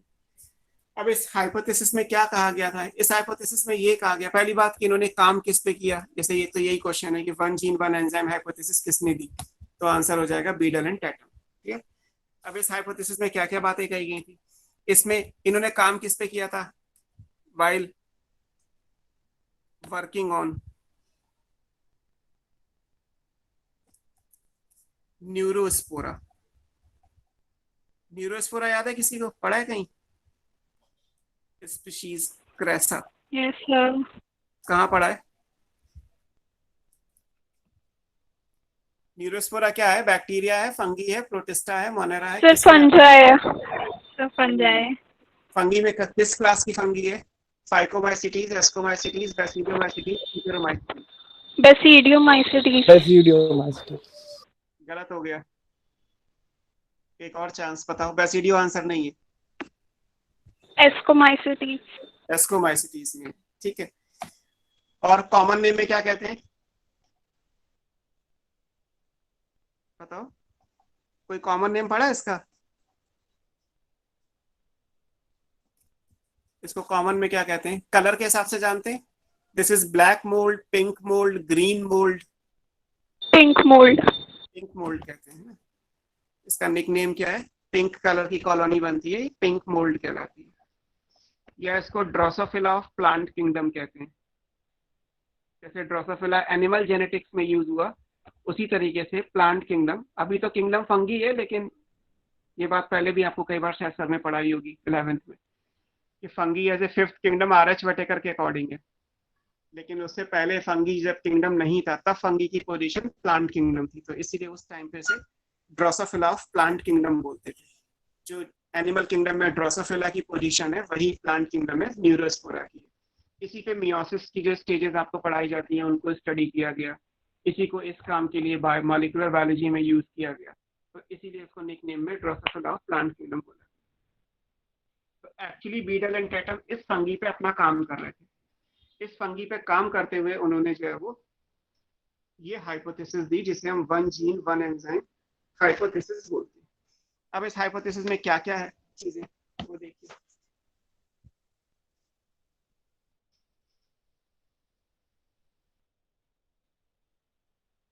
ओके, अब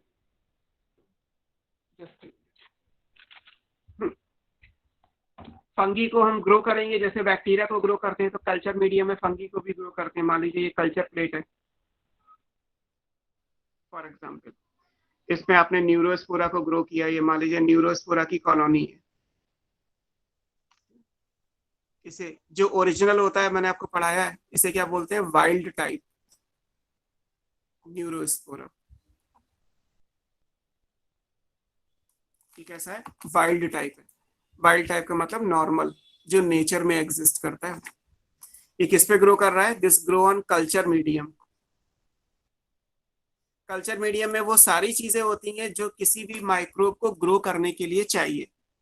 जैसे एक कार्बन का सोर्स चाहिए होता है, ये कार्बन सोर्स यहाँ पे क्या है? चीनी, सुक्रोज। इसके अलावा क्या है?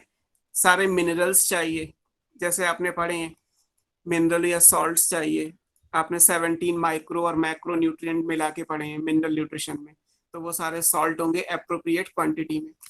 और विटामिन की सिंथेसिस अलग से भी दी जा सकती है, नहीं तो ऑर्गेनिज्म खुद भी कर लेगा।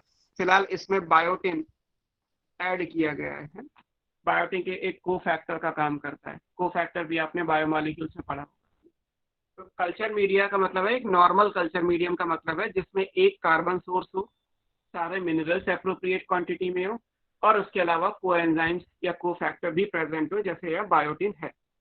तो जो न्यूरोस्पोरा नॉर्मल कल्चर मीडियम में ग्रो कर जाता है वो क्या कहलाता है? वाइल्ड टाइप कहलाता है। ऐसे कल्चर मीडियम को नाम दिया जाता है, इसे बोलते हैं मिनिमल मीडियम।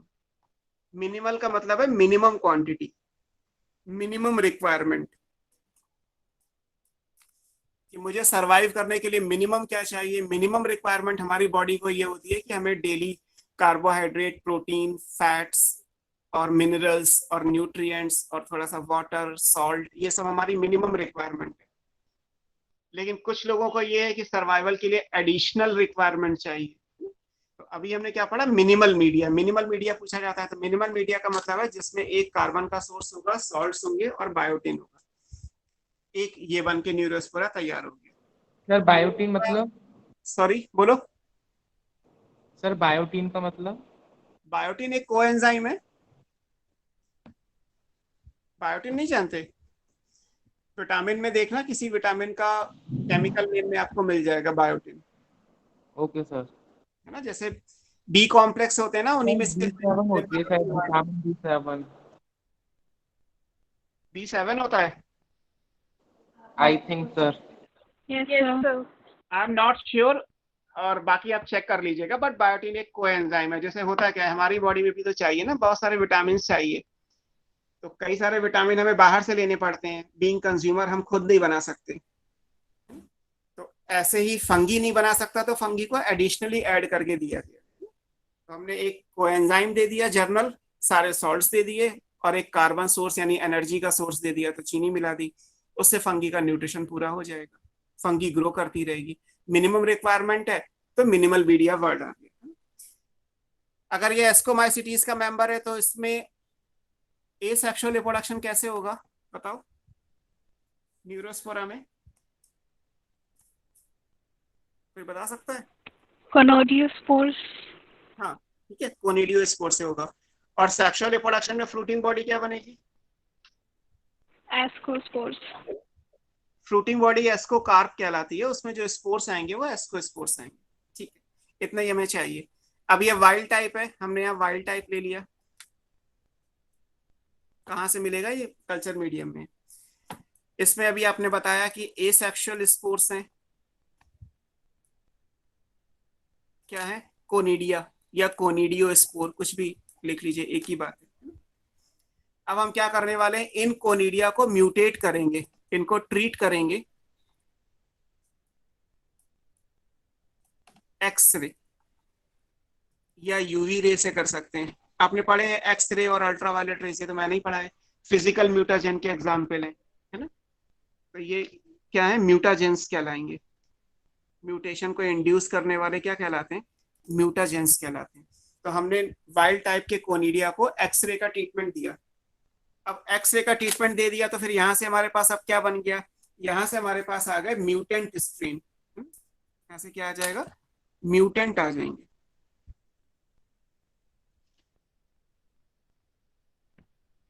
ये म्यूटेंट स्ट्रेन बन के तैयार हो गया न्यूरोस्पोरा का। जैसे वो वाइल्ड टाइप था, ये क्या है?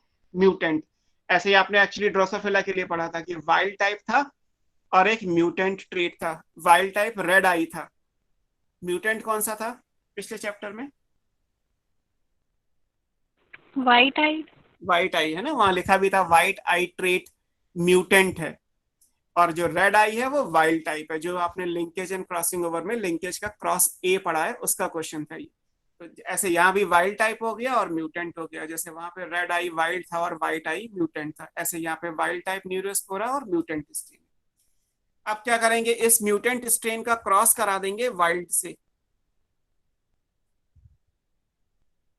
क्रॉस कराने का मतलब क्या हुआ? Sexual reproduction.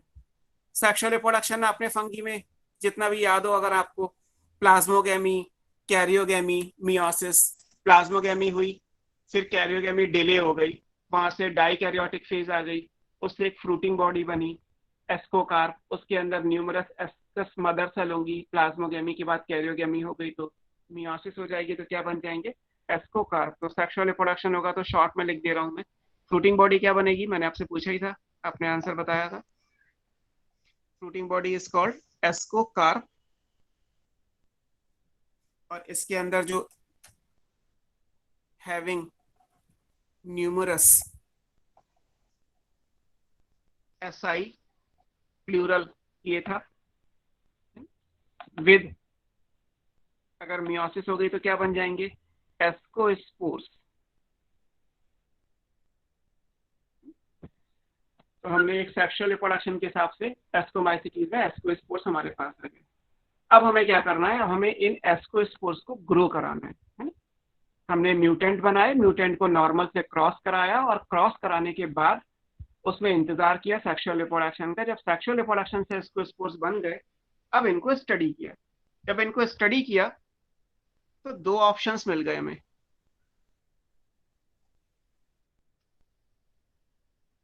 जब आप इन एस्कोस्पोर्स को स्टडी करोगे, स्टडी करने का मतलब क्या है? दोबारा से ग्रो करिए।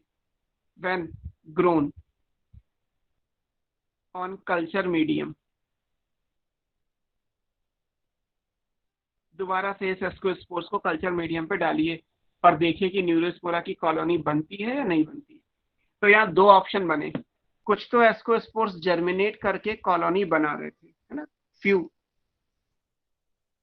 Are able to grow on minimal medium. अब मिनिमल मीडियम क्या है वो ऊपर आपने लिखा। मिनिमल मीडियम का मतलब है एक ऐसा मीडियम जिसके अंदर सुक्रोज है, सॉल्ट्स हैं और बायोटिन है। तो जो मिनिमल मीडियम पे ग्रो कर गए उनको नाम दे दिया गया, दे आर कॉल्ड प्रोटोट्रॉफ। ये पूछा जाता है कि प्रोटोट्रॉफ क्या होते हैं। प्रोटोट्रॉफ, TROPH। प्रोटो मतलब प्रिमिटिव, ट्रॉफ मतलब फूड लेवल होता है। तो इनका फूड लेवल वही है जो पहले था। तो पहले भी कल्चर मीडियम में ग्रो कर रहे थे, म्यूटेशन होने के बाद जो नई जनरेशन आ गई वो भी अभी भी वैसे ही ग्रो कर रही है जैसी पुरानी जनरेशन ग्रो कर रही थी। तो ऐसे एस्कोस्पोर्स जो मिनिमल मीडिया पे ग्रो कर गए उन्हें क्या नाम दिया गया, प्रोटोट्रॉफ का नाम दे दिया गया।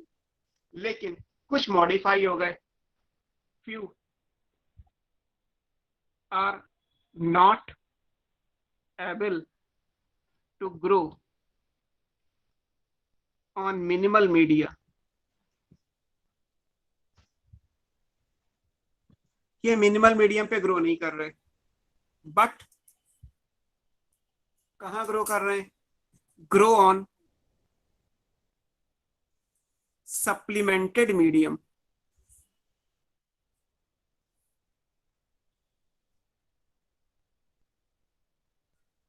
सप्लीमेंटेशन, जब तक कुछ एक्स्ट्रा नहीं दोगे तब तक ग्रो नहीं करेंगे, है ना। और वो एक्स्ट्रा क्या है, हैविंग एक्स्ट्रा। ये भी विटामिन में आपने पढ़ा होगा, थायमीन।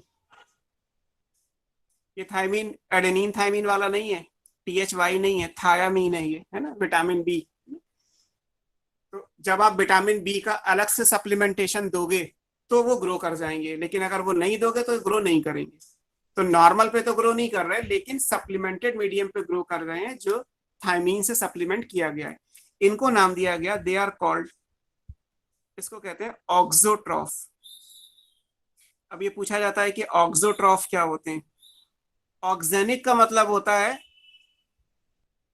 सप्लीमेंटेशन, है ना, ऐड करना कुछ, और ट्रॉफ का मतलब फूड लेवल। तो जिनके फूड में कुछ ऐड किया गया होगा वो, जैसे नॉर्मल बेसिक रिक्वायरमेंट अगर कहा जाए कि ठीक है पढ़ाई के लिए क्या चाहिए, पढ़ने के लिए रात में आप पढ़ रहे हो तो आपके पास पेट भरा हो, आपको नींद ना आ रही हो और लाइट आपको मिल रही हो, पढ़ने के लिए चाहिए। मेरे हिसाब से बेसिक पढ़ने की रिक्वायरमेंट यही है। अब आप कहें कि नहीं सर ठंड लग रही है ब्लैंकेट दे दीजिए, गर्मी लग रही है AC चला दीजिए, है ना, या 2 घंटे हो गए अब मन नहीं लग रहा, तो मेरे हिसाब से फिर ये है कि आपको एडिशनल सुविधाएं चाहिए, बिना उसके आप पढ़ नहीं सकते। तो वही सिचुएशन यहाँ भी है कि थायमीन जब तक एक्स्ट्रा मीडियम में नहीं दिया जा रहा तब तक एस्कोस्पोर जर्मिनेट नहीं कर रहे। लेकिन कुछ एस्कोस्पोर्स ऐसे भी थे जिन्हें आप नहीं भी दे रहे तब भी वो जर्मिनेट कर रहे हैं, यानी कि वो ग्रो कर रहे हैं। तो जो पहले वाले तरीके से ग्रो कर रहे हैं वो बन गए प्रोटोट्रॉफ, जो मिनिमल मीडिया पे ग्रो करते हैं। जो सप्लीमेंटेड मीडिया पे ग्रो करते हैं वो ऑक्सोट्रॉफ कहलाए। सीधे सीधे 2 क्वेश्चन है। Ascospores which grow on supplemented medium are called auxotroph. That supplementation is of vitamin B thiamine. Which do not grow on supplemented medium या which grow on minimal media, those are called prototroph। ये लिखा हुआ है। किसने दी, Beadle and Tatum ने। किस पे काम किया, न्यूरोस्पोरा क्रेजा पे। न्यूरोस्पोरा के अपने क्वेश्चन है। एस्कोमाइसिटीज का मेंबर है, पिंक मोल्ड कहलाता है, ड्रोसोफिला प्लांट किंगडम भी कहते हैं। 1 जीन 1 एंजाइम हाइपोथेसिस दी गई। यही सारे क्वेश्चंस यहाँ से पूछे जाते हैं आपसे। अब इसको एक्सप्लेन किया बीडल एंड टैटम ने। ऊपर कर दीजिए क्या चीज सर, थोड़ा ऊपर कर दीजिए। ओके। अब इसको एक्सप्लेन किया कि ये हुआ क्यों। एक्सप्लेन बीडल एंड टैटम ने इस तरीके से किया कि मान लीजिए कि थायमीन जिनको एक्स्ट्रा दिया गया है, इनको तो नहीं दिया गया, लेकिन विटामिन डी अगर ग्रोथ के लिए चाहिए तो इसको कहीं से तो मिल ही रहा होगा ना। तो बीडल एंड, क्योंकि हाइपोथेसिस है, श्योरिटी नहीं है कोई, इट्स नॉट थ्योरी और प्रिंसिपल, हाइपोथेसिस की फॉर्म में ही एक्सप्लेन किया गया। बीडल एंड टैटन ने ये सजेस्ट किया कि थायमीन की जो बायोसिंथेसिस है, मतलब न्यूरोस्पोरा जो थायमीन अपने आप बनाता है, वो एक जीन से बनती है थ्रू वेरियस एंजाइम्स। तो थायमीन जब अपने आप बन रही है तो बाहर से देने की जरूरत नहीं पड़ेगी। इसलिए ये बिना थायमीन के ग्रो कर रहे हैं। लेकिन जब आपने एक्स रे या यूवी रेस का ट्रीटमेंट दिया तो हो सकता है कि थायमीन को बनाने वाला जीन म्यूटेट हो गया हो। अगर थायमीन को बनाने वाला जीन म्यूटेट हो जाएगा तो वो एंजाइम बनेगा नहीं, और अगर वो एंजाइम नहीं बनेगा तो थायमीन की बायोसिंथेसिस नहीं होगी और बिना थायमीन के ये ग्रो नहीं करेंगे। इसलिए जब आपने एडिशनल थायमीन दिया तो ये भी ग्रो कर गए। इसको आप ऐसे भी समझ सकते हो सिंपल तरीके से कि जैसे हमारे ब्लड में ग्लूकोज को मेंटेन करने के लिए हमें इंसुलिन और ग्लूकेगॉन की जरूरत पड़ती है, और दोनों ही हमारी बॉडी में अपने आप बन जाते हैं। इंसुलिन अपने आप बन जाता है, इंसुलिन को बनाने वाला जीन है और इंसुलिन की सिंथेसिस का एक प्रोसेस है, इंसुलिन बन जाएगा और हमें फिर इंसुलिन बाहर से लेनी नहीं पड़ेगी। बट अगर कुछ ऐसी बॉडी में चेंजेस हो जाए जिसकी वजह से हमें इंसुलिन बाहर से लेनी पड़े, तो उसका मतलब यही तो आप लोग है ना कि इंसुलिन को बनाने वाला जीन बॉडी में काम नहीं कर रहा है, इसलिए इंसुलिन बाहर से ले लो। आपको तो ब्लड में इंसुलिन चाहिए, चाहे बाहर से लो या बॉडी खुद बना दे। तो जब आप बाहर से इंसुलिन लोगे तो भी आपकी बॉडी नॉर्मल काम करती रहेगी। That is the case of diabetes. Insulin के इंजेक्शन बाहर से ले लीजिए तो आपकी बॉडी नॉर्मल है, लेकिन अगर इंसुलिन बॉडी में बन रहा है तो वो ज्यादा ओरिजिनल कहलाएगा, कि ओरिजिनल तो यही है कि इंसुलिन बॉडी में बनता है। तो इसी चीज का एक्सप्लेन जो है वो बीडल एंड टैटम ने किया, one gene one enzyme hypothesis के हिसाब से। इसको आप ऐसे मान लीजिए कि फॉर एग्जांपल ये ए है, ये मान लीजिए बी में कन्वर्ट हुआ, ये सी में कन्वर्ट हुआ, और ऐसे फाइनली यहाँ से जो कंपाउंड बन रहा है वो थायमीन है। मान लीजिए ये थायमीन की बायोसिंथेसिस है। न्यूरोस्पोरा की बॉडी में थायमीन अपने आप बन रहा है, किसकी प्रेजेंस में? In presence of E1 enzyme, E2 enzyme, for example E3 enzyme. अगर एक प्रोसेस है तो उसके लिए एंजाइम्स भी चाहिए होंगे। अब अगर एंजाइम है तो इन एंजाइम को गवर्न करने के लिए क्या होगा? यहाँ पे जीन 1 होगा, दूसरा एंजाइम को गवर्न करने के लिए जीन 2 होगा, तीसरे एंजाइम को बनाने के लिए जीन 3 होगा। आपने पढ़ा ही है, वन जीन वन एंजाइम, इसीलिए नाम दिया गया कि एक जीन एक एंजाइम को गवर्न करती है। अब इनमें से कोई भी एक जीन मान लीजिए आपने म्यूटेट कर दी तो ये एंजाइम नहीं बनेगा, ये एंजाइम नहीं बनेगा तो आगे का प्रोसेस यानी कि फाइनली ये नहीं बनेगा, और ये नहीं बनेगा तो बॉडी को जब तक ये दोगे नहीं तब तक वो ग्रो नहीं करेंगे, जो आपने ऑक्सोट्रॉफी केस में पढ़ा।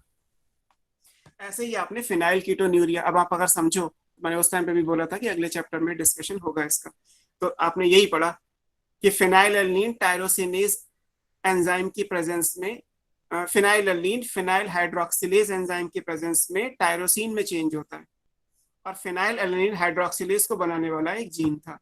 वहां लिखा था कि अगर वो जीन म्यूटेट हो गया तो फिनाइल एल्निन हाइड्रोक्सिलेज नहीं बनेगा, अगर वो नहीं बनेगा तो फिनाइल एल्निन टायरोसिन में चेंज नहीं हो पाएगा।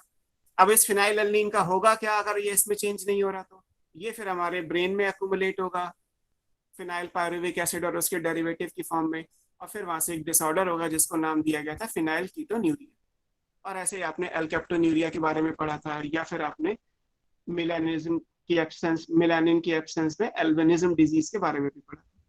तो जो गेरार्ड ने बोला था कि जीन्स ऑपरेट करते हैं एंजाइम्स के थ्रू, उस बात को हाइपोथेसिस की फॉर्म में यहाँ से सजेस्ट कर दिया है ना। यहाँ पे हिंट की फॉर्म में लिख सकते हैं कि this one gene one enzyme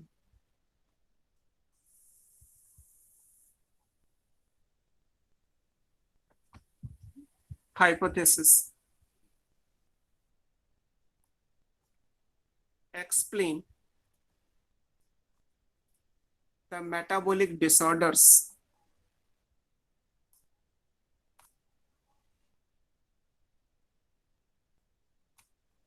जिनको आपने इनबॉर्न एरर का नाम दिया था, लाइक फिनाइल कीटोन्यूरिया।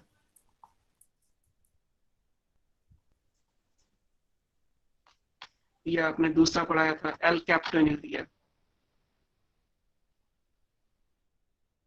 हालांकि तीसरा भी पढ़ा था आपने मिलेनिज्म, एल्बिनिज्म। तो उन सब चीजों में ये एक्सप्लेन हो सकती है। तो ये one gene one enzyme hypothesis आपको याद रखनी है, इससे जो भी चीजें हैं वो इम्पोर्टेंट है।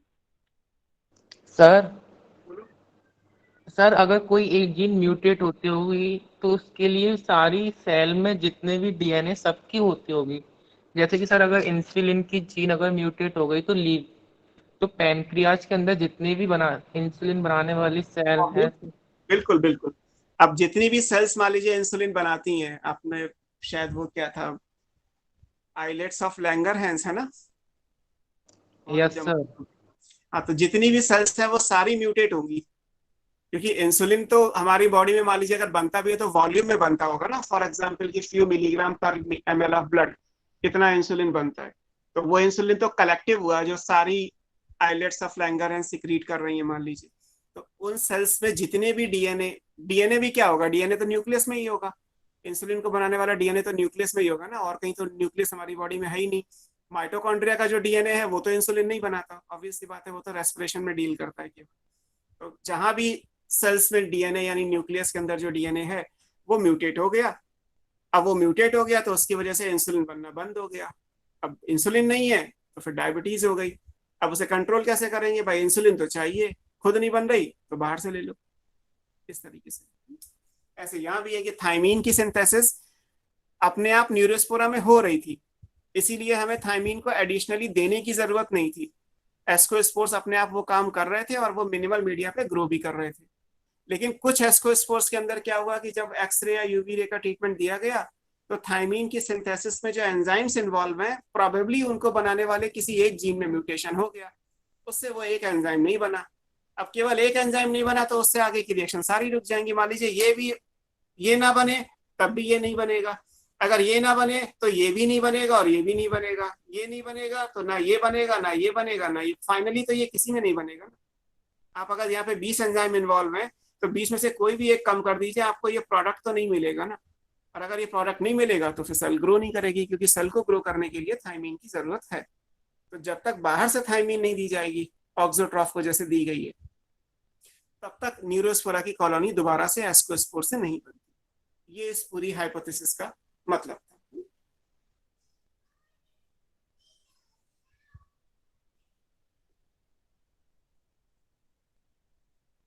तुम लोग मॉलिक्यूलर बायोलॉजी पढ़ रहे हो या पबजी डिस्कस कर रहे हो बैठ के? जिया चौधरी कौन है? मतलब जिया चौधरी तो ऑब्वियसली बात है आप में से होगा, बाकी लोग के लिए जो आपने लिखा है।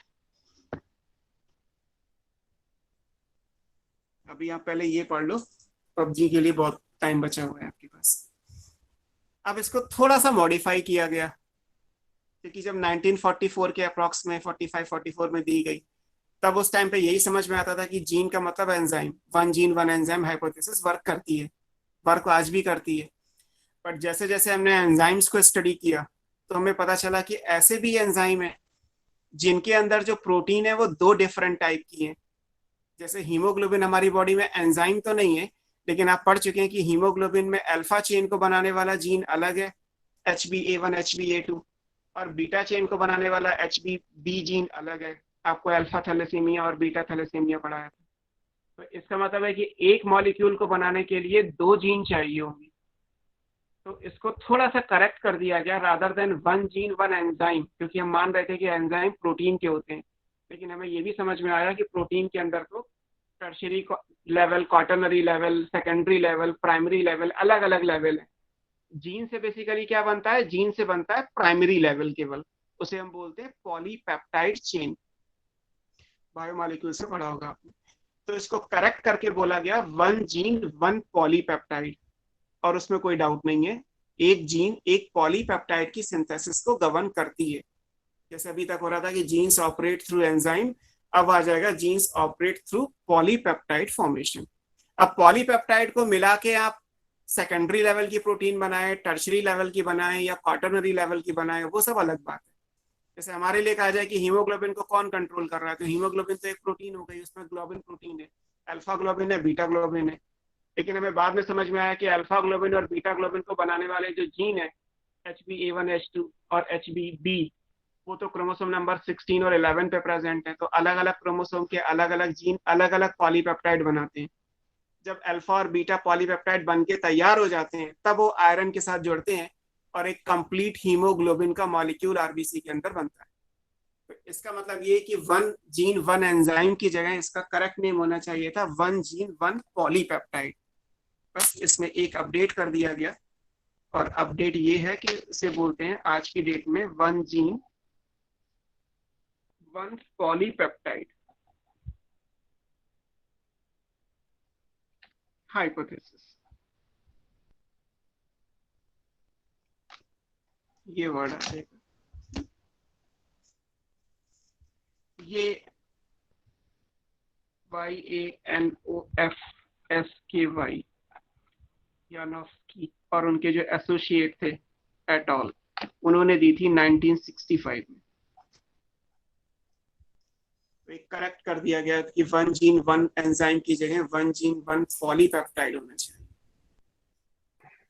सर यस, क्या नाम लिखा है, दोबारा बोलना स्पेलिंग की। यानोफ्स्की, YANOFSKY।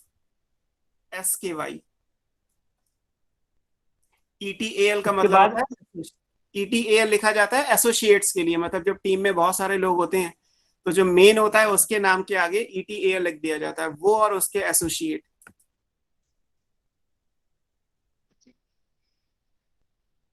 अब इस हाइपोथेसिस में जो चेंजेस किए गए वो ये कि जब भी आप 1 जीन बोलोगे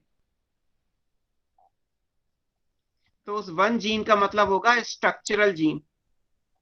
अगली क्लास हम जब शुरू करेंगे तो उसमें जीन का मतलब हो जाएगा स्ट्रक्चरल जीन से, जिसको सिस्ट्रॉन बोलते हैं। आपको शुरू में भी नेचर ऑफ जीन में जहां से ये चैप्टर शुरू हुआ था वहां पहली क्लास में पढ़ाया था कि cistron is a structural gene. ऐसा नहीं है कि सारी जीन स्ट्रक्चरल जीन होती है, बट हम जब भी इस हाइपोथेसिस के हिसाब से कोई बात बोलते हैं तो यहाँ पे एक जीन का मतलब है एक स्ट्रक्चरल जीन। स्ट्रक्चरल जीन वो होती है जो रिस्पॉन्सिबल होती है synthesis of only 1 polypeptide।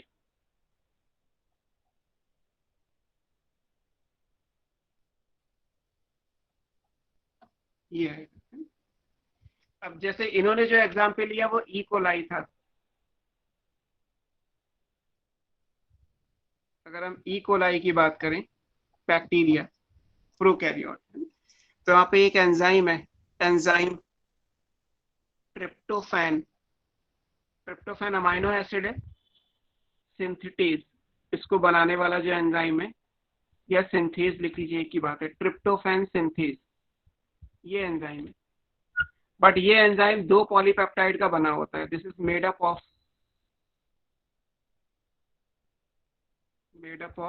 2 polypeptides. इनके नाम क्या है? Alpha and beta. Alpha and beta, controlled by 2 genes. अब इसके लिए जीन्स भी 2 हो गई, क्योंकि 2 पॉलीपेप्टाइड की 2 जीन होंगी। जीन का नाम क्या रखा गया? TRP tryptophan alpha and TRP beta gene. तो 2 पॉलीपेप्टाइड के लिए फिर 2 जीन्स हो गए। अब दोनों जब बन जाएंगे तब उसके बाद एक दोनों जुड़ के एक कॉमन एंजाइम बनाएंगे, दैट इज ट्रिप्टोफैन सिंथेज। ऐसे हमारी बॉडी का अगर एग्जाम्पल लिखना है तो उसमें आप हीमोग्लोबिन जानते ही है। वर्टिब्रेट में जो हीमोग्लोबिन है वो, अगर आप वर्टिब्रेट हीमोग्लोबिन की बात करेंगे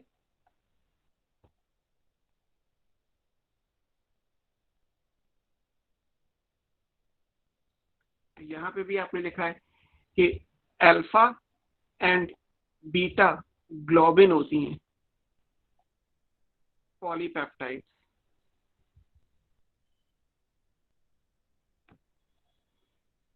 और फिर इसके लिए 2 जीन होंगे, 2 जीन्स, दैट इज आपने पढ़ा है HbA1 एंड A2, ये उसके हैं। और हीमोग्लोबिन बीटा का A1 A2 अल्फा पॉलीपेप्टाइड के लिए थे, जिससे अल्फा थैलेसीमिया पढ़ा था आपने। और HbB बीटा पॉलीपेप्टाइड का था, जिससे बीटा थैलेसीमिया पढ़ाया था। तो 2 जीन के 2 पॉलीपेप्टाइड। अब जब एक नॉर्मल हीमोग्लोबिन बनता है, आपने वो भी बायोमॉलिक्यूल्स में पढ़ा होगा, तो एक हीमोग्लोबिन के अंदर 2 अल्फा चेन होती है, 2 बीटा चेन होती है, और सेंटर में एक हीम यानी आयरन होता है। तो फिर हमारा हीमोग्लोबिन क्वाटरनरी लेवल की प्रोटीन हमारी बॉडी में, वर्टिब्रेट की बॉडी में बनती है। तो ये इन चीजों को अगर एक्सप्लेन करना हो, जहां पे functional protein consists of या functional enzyme consists of more than one different polypeptide. ऐसे केस में 1 जीन 1 एंजाइम की जगह हाइपोथेसिस होनी चाहिए 1 gene 1 polypeptide. And here 1 gene refers to only 1 structural gene जिसको हम सिस्ट्रॉन बोलते हैं. वैसे भी इन जनरल जब भी बोला जाएगा तो जीन का मतलब हमारे लिए स्ट्रक्चरल जीन होगा, दैट इज कॉल्ड सिस्ट्रॉन. बाकी सिस्ट्रॉन के बारे में एनसीईआरटी में आगे दिया ही हुआ है. इसके ठीक बाद अब आप टॉपिक जो पढ़ोगे वो आएगा ट्रांसक्रिप्शन फ्राइडे को क्लास में. और उस ट्रांसक्रिप्शन में आपको सिस्ट्रॉन के बारे में, या वहाँ पे एक हेडिंग भी छोटी सी एनसीईआरटी में मिलेगी, वहाँ लिखा होगा द जीन. तो वो आपको उस जगह पे भी वो चीजें समझाई जाएंगी कि जीन का मतलब हम सिस्ट्रॉन कंसिडर करते हैं. ये जो टॉपिक था वन जीन्स एंड एंजाइम, ये अलग था. मतलब ये आपको सिर्फ कंपटीशन के पॉइंट ऑफ व्यू से पढ़ना है, ये बोर्ड में आपके सिलेबस में. ये भी आपके लिए इंपॉर्टेंट होता है कि मुझे नीट के हिसाब से कुछ अलग अगर पढ़ना है तो क्या, और नहीं तो बोर्ड में तो जो एनसीईआरटी में प्रिंट हुआ वो तो आएगा ही आएगा. अब बताओ कोई डाउट किसी को? बाकी नेक्स्ट क्लास में देखते हैं ट्रांसक्रिप्शन पार्ट. बोलो. यस सर अभी हम पेनक्रियास की बात कर रहे थे, तो सर सारे सेल्स में एक साथ म्यूटेशन होगी? मतलब आइडियली एक्चुअली होता क्या है कि मान लीजिए इंसुलिन का लेवल 0 होगा या नहीं होगा ये कहना मुश्किल है. कई बार ये होता है कि लेवल कम हो जाए, जैसे आप हाइपो और हाइपर करके भी पढ़ते हैं. और कई बार लेवल, क्योंकि 0 मैथमेटिकली होने का मतलब ये हुआ कि सारी सेल्स में म्यूटेशन हो जाए तो इंसुलिन का प्रोडक्शन 0 हो जाएगा. पर एक्चुअली अगर 0 की जगह कुछ बन भी रहा है और वो सिग्निफिकेंट नहीं है, तभी तो डायबिटीज होने का इम्पैक्ट आएगा ही आएगा. तो म्यूटेशन सारी सेल्स में एक साथ हो सकता है, बट प्रैक्टिकली सारी सेल्स को काउंट तो नहीं किया जा सकता ना. मान लीजिए मैं अगर ये कहूँ कि हाँ सारी सेल्स में हो जाएगा, तो मेरे पास भी कोई श्योरिटी थोड़ा है कि पैनक्रियाज में ऐसी सेल्स का नंबर कितना है. आपको भी नहीं पता, ना किसी का फिजियोलॉजी में कहीं पढ़ाया जाएगा कि एक्चुअली पैनक्रियाज के अंदर नंबर ऑफ सेल्स कितनी है जो ये इंसुलिन बनाती हैं. नहीं पता, क्योंकि एक टिश्यू के अंदर ही मिलियंस ऑफ सेल्स होती हैं, पैनक्रियाज के अंदर तो ऐसी बहुत सारी आ जाएंगी. तो हम इसको प्रैक्टिकली समझ सकते हैं, इसको हम थ्योरेटिकली काउंट तो नहीं कर सकते कि अगर 1 मिलियन सेल्स हैं और सभी में म्यूटेशन हो जाए तो 0 इंसुलिन होता. एक्चुअली ये है कि म्यूटेशन हुआ और फिर यह जीन किसी भी वजह से काम करना बंद कर दे तो उसकी वजह से इंसुलिन नहीं बनेगा. उस इंसुलिन के ना बनने का मतलब ये हुआ कि जितना हमें इंसुलिन ब्लड शुगर लेवल को मेंटेन करने के लिए चाहिए उतना नहीं बन रहा. ये होता है. जैसे कहा जाता है ना कोई डॉर्फ है, तो डॉर्फ का मतलब आप मानते हैं कि टॉल नहीं है, पर टॉल नहीं का मतलब ये थोड़ा ना होता है कि हाइट 0 हो जाएगी. पर्सन है तो कुछ ना कुछ तो हाइट आएगी, लेकिन आप उसे टॉल नहीं मानते, क्योंकि आपने एक पैरामीटर सेट किया हुआ है कि 6 फीट से ज्यादा है तो टॉल, और अगर 5 फीट से या 4 फीट से नीचे है तो डॉफ. अब 4 से नीचे 3.9 भी होगा और 4 से नीचे 1.2 भी होगा. 4 के नीचे तो 0.1 भी आएगा, बट क्या 0.1 का कोई पर्सन हो सकता है? प्रैक्टिकली नहीं हो सकता. थ्योरेटिकली तो कहा ही जाएगा कि 4 से नीचे है तो डॉर्फ रहेगा. तो ऐसे यहाँ पे ये कहना तो मुश्किल है कि सारी सेल्स में एक साथ होगा 0 इंसुलिन बॉडी में बनेगा. क्या मेरे हिसाब से 0 की जगह ना होके जितना हमें चाहिए उतना सिग्निफिकेंटली नहीं बन रहा, इसलिए वो कंडीशंस होती हैं. क्योंकि हम सेल्स काउंट नहीं कर सकते. हो सकता है 0 भी बनता हो, but I am not sure कि 0 आएगा आंसर, क्योंकि सेल्स को काउंट नहीं किया जा सकता. जहाँ पे सेल्स फिक्स होती हैं वहां तो चल जाएगा, लेकिन जहाँ पे सेल्स फिक्स नहीं है वहां हम नहीं कह सकते.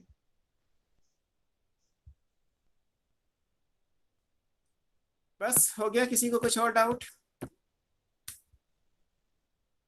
बाकी नेक्स्ट क्लास में और फिर टेस्ट में जितना वीक में हो जाएगा वो आ ही जाएगा. ठीक है, चलो बाय.